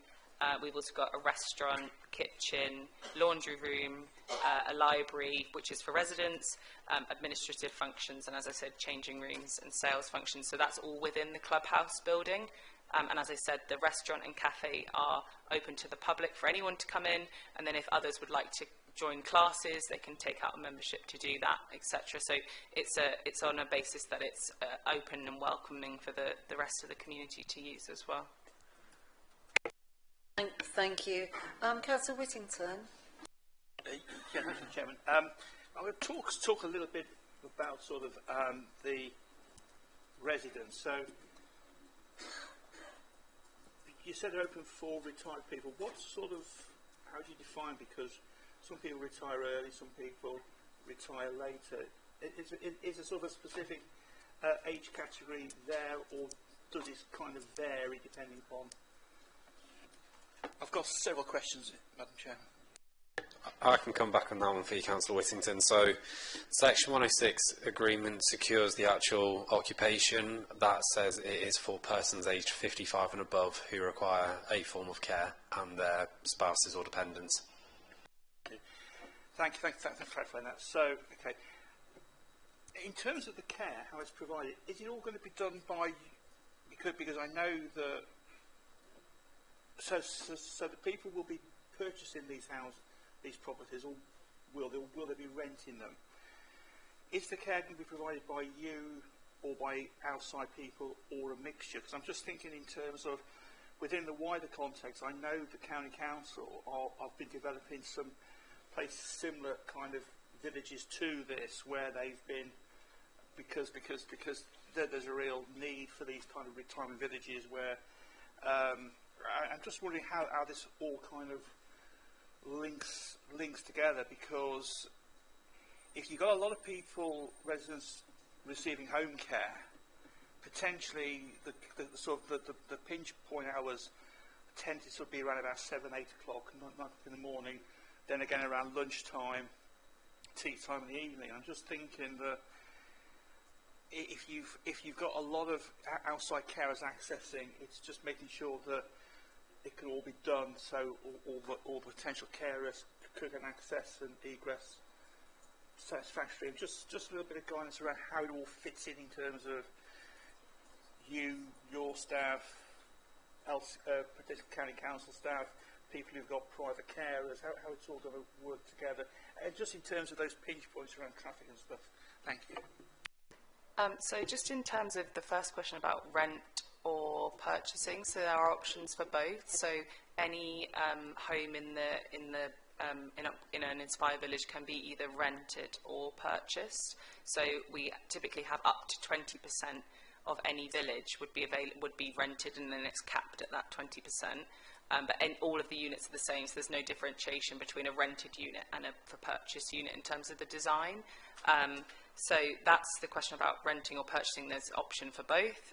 In terms of who provides the care, as I said earlier, there's a distinction between care is a regulated activity of the delivery of care, and then support. And so it's the small c and the big C care is how we usually describe it, because the regulated activity of care, legally that has to be delivered, a person has to enter into a contract directly themselves to have their care provided. So we typically partner with a partner agency who can make efficiencies in terms of trips and cost, because they might do multiple visits to residents within the site in one journey. So lots of residents do choose to have that, but they can choose to have anyone deliver their care, because that's the law in terms of they must be able to choose. And then the support, as I talked about, that's delivered by Inspire Villages staff. So we have staff on site, and there's somebody on site 24 hours a day to have that emergency response.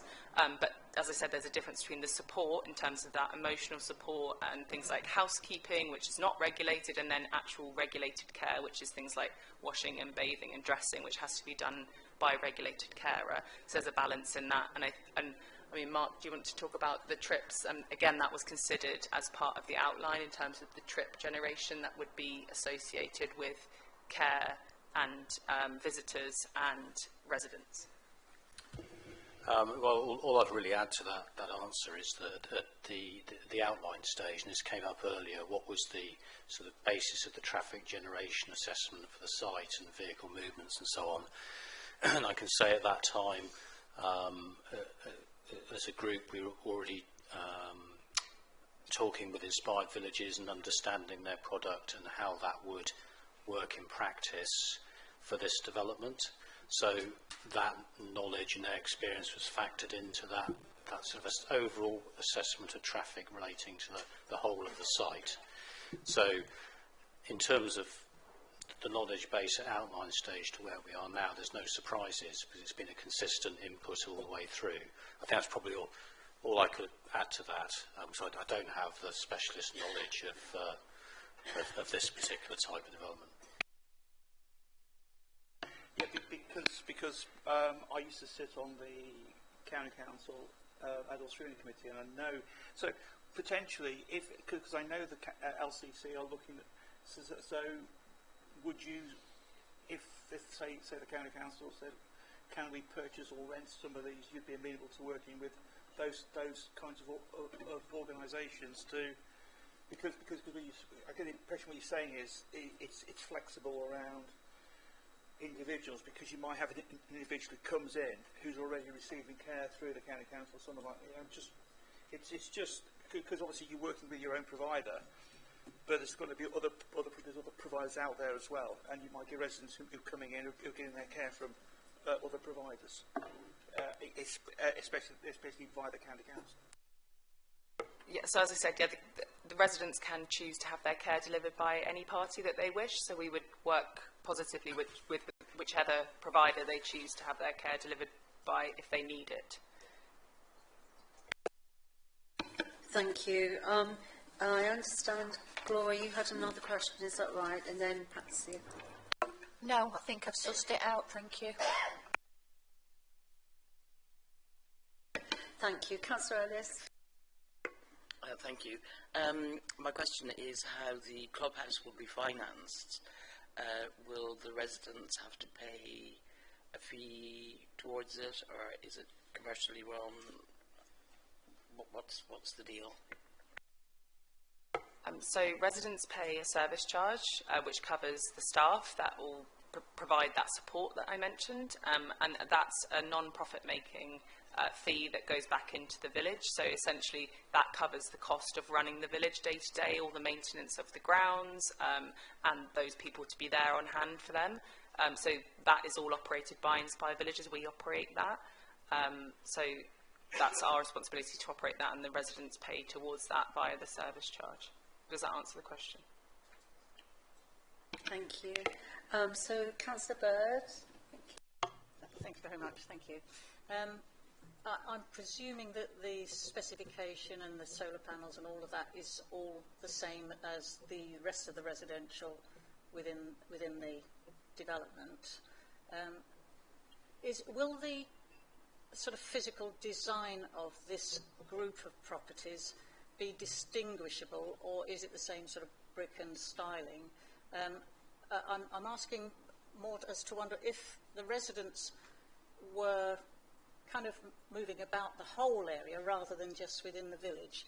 Will there be adequate signage and wayfinding so that people don't, as it were, get lost in other areas? Just in terms of how this, because it's not a gate, it's not a gated village, but folks may wander off, and it's just how people will know they're back in their area if they do have to go off on a wander, as it were.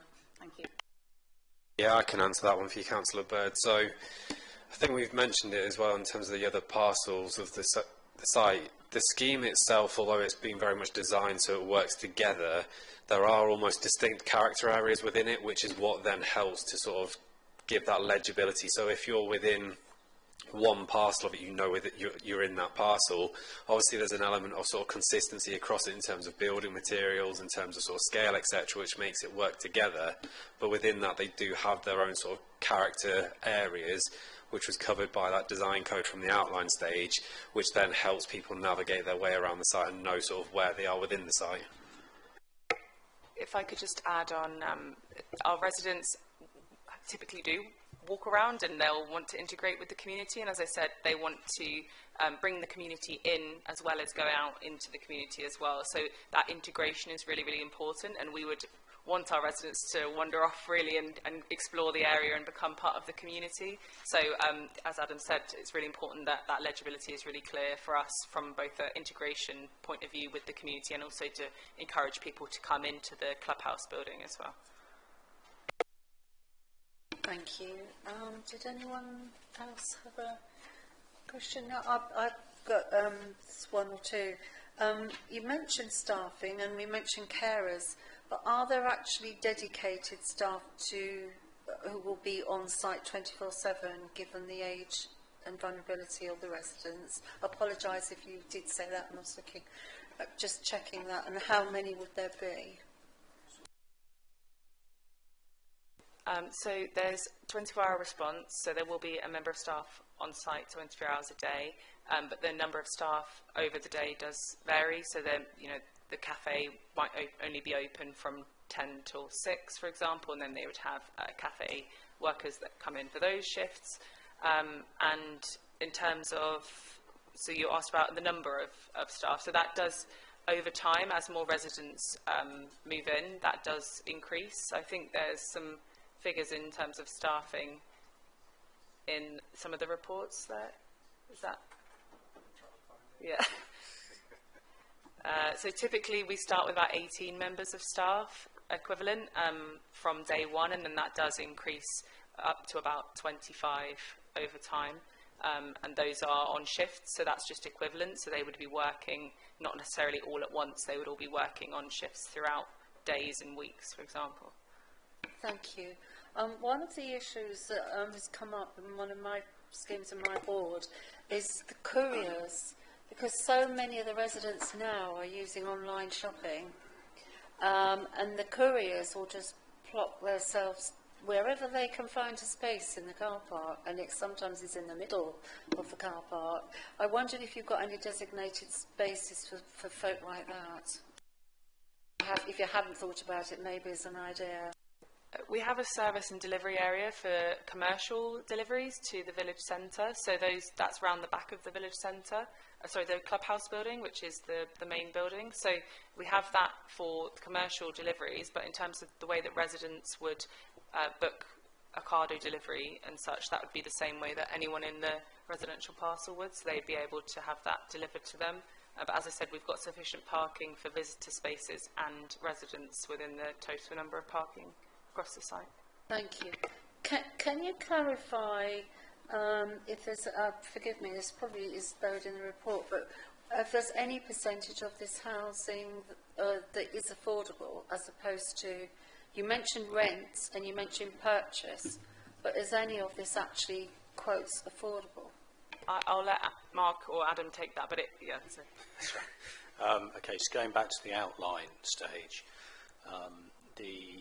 the starting point on that issue for the council at that time was that these are residential units and therefore an affordable provision should apply, an affordable percentage should apply in the normal way, and the council and the applicant then went through a financial viability exercise to assess the deliverability of the whole scheme if the retirement village had that normal percentage of affordable housing within it, and that was shown and agreed not to be a viable position.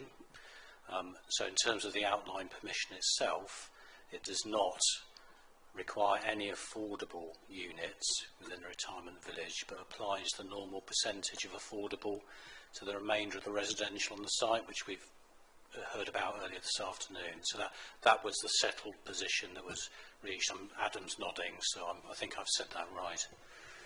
Could I just add as well that there's C2 extra care in terms of the use class as well that we're proposing. So they're not C3 residential units, they're C2 extra care, so they're a different planning use class. I'll let Adam perhaps take a bit more on that one. Yeah, so just to build on that, I think members might recall some of the discussions we had at last committee in terms of Exeter Fields and the care home as part of that. There is a distinction to be made in terms of care provision and whether it counts as a dwelling or as opposed to a unit.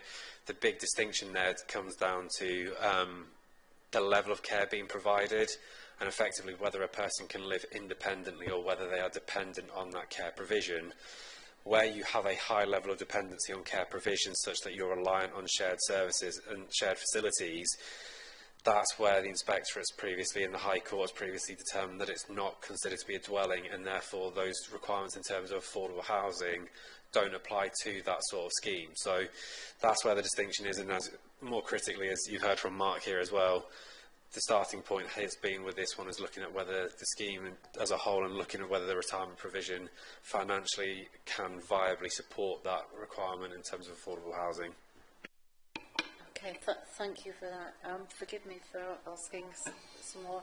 I appreciate that the height of your building falls under the new fire regulations. It's lower than the 18 metres, I think it would have to be.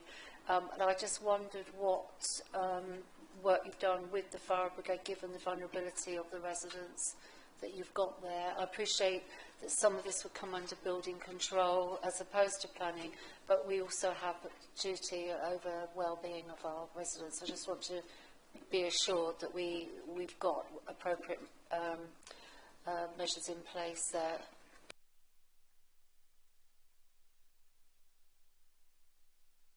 I suppose you've hit the point on there, Councillor Morgan, in terms of ultimately it is the requirement in terms of building regulations. There will be requirements in terms of fire hydrants or sprinklers for the actual security of the building. In terms of the actual internal layout, I'm sure there's obviously provisions being made in terms of ensuring that there are safe points of access and egress for residents, depending on their level of dependency or mobility, that there are options available for quick access to the necessary standard to allow them to escape the building should there be a fire event. Thank you for that. Thank you. Does anybody else? Oh, yes. First of all, Councillor Bird and then Councillor Vishnasingh. Just a quick question. Is there likely to be any restriction on pet ownership, dogs and cats, given it's a sort of shared gardens area? Thank you. No, so our residents can bring their pets with them when they move in, but all of the gardens that are within our parcel will be managed by our maintenance and grounds teams, but it is a very small percentage of residents that do come with a pet. I think it's about 4% of residents will come with a cat or a dog generally, but they are able to bring them typically to the villages when they move in. Councillor Vishnasingh. Thank you. Adam, could you please show us the locations of the small shop or retail shop? Is it going to be within the retirement village? So if we just start with this plan to start off with, so this just highlights in terms of the actual Inspired Villages parcel of it. So your actual clubhouse building where those shared communal facilities being provided by Inspired Villages, that's this building here located on that sort of confluence of the main road coming in from Barnet Road and that east-west link road that crosses the entirety of the site. And then if we just zoom out in terms of that wider master plan, so what you've got in terms of that overall master plan, this is the communal facilities, the clubhouse building, the local centre, so which includes the cafe, is this street down here, so this central street, and then the relationship in terms of that convenience store is this building over here is the one that's going to house the convenience store. So you do have quite a lot of those sort of communal facilities, shall we say, very much located within this sort of central arc of the site. And I think it was the question that Councillor Ellis asked earlier in terms of that green lung. That's very much why this is designed the way it is. So you have that very clear north-south sort of accessibility across the site, taking in that communal clubhouse building, but also then the local centre, and then obviously you've got the good east-west connectivity across, then linking to the convenience store as well. Well, my concern is it's quite a way away from the retirement village. And this, I take it, it will be similar small shop like an Aldi or like a co-op sort of thing that we sell most of the goods that they will use day to day, like milk and things like that, that people have to walk and get it from there. I think just to answer that point, Councillor Bisnath, you've heard from the speaker already that they do operate this village bus service as well. So for those residents who are more mobile, I think from memory, in terms of walking that site, is less than 15-minute walks from effectively from one end to the other. Those residents who are potentially less mobile, there is going to be that alternative in terms of that village bus service that's operated by the developer. Thank you. Councillor Crawford. Yeah, again, I think we're kind of going around in circles. I like the design. It sounds you're going to have a good clubhouse, good support. So I'm quite happy to propose this application. Thank you. Do we have a second now? I'll let somebody else have a go. Councillor Sawyer. Councillor Sawyer, thank you. I just had one more question actually. It's to do, you triggered a thought with me, going back to scooters and uses of. We haven't mentioned drop curbs. Will there be provision for drop curbs throughout the site? Yeah, so you've got a mixture of drop curbs. One of the key things as well, though, is I think we've spoken. Can I have the screen again? Sorry, Amy. In terms of the these colours on the plan, these sort of areas that are traffic calmed areas, effectively what they are designed as being, and County will hate me for using the expression, they're effectively extended raised tables, so you will essentially have level access across from the path either side to allow for easy crossing across that point. Is one of the big discussions and debates had during the design pad is very much about the necessity to have that sort of road design around the area of the clubhouse building, around the retirement village, particularly bearing in mind the likely increased amount of mobility scooters within that part of the site. Thank you very much. Thank you. If nobody else has anything they'd like to say, I again support this scheme. I do think it's well, we just have a desperate need. We have an increasing elderly population across the county, disproportionately so. Actually, we've become a retirement area, so it is very much needed, and a scheme which includes carers. It's nice, I think, that you've got the combination, though, of other people, so that there are youngsters who could be mixing with them in the communal areas as well. I think that's really positive.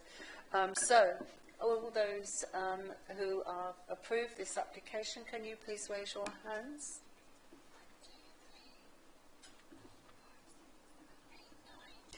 That's 9, thank you. Any against? And abstention, 1 abstention, thank you.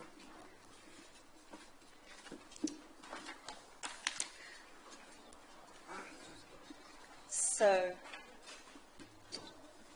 the application for the approval of reserved matters relating to appearance, landscaping, layout and scale for the erection of 150 residential units, together with ancillary care, communal and wellbeing facilities, pursuant to Outline Planning Permission S202056, has been approved. We authorise the Assistant Director of Planning and Growth to grant reserved matters consent subject to conditions. So that is approved. Thank you all.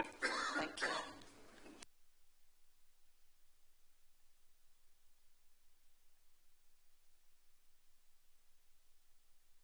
I'm now going to call this meeting officially to a close. If I can ask members who don't have to go running off immediately, if you could just hold forward for just a couple of matters of any other business. Thank you.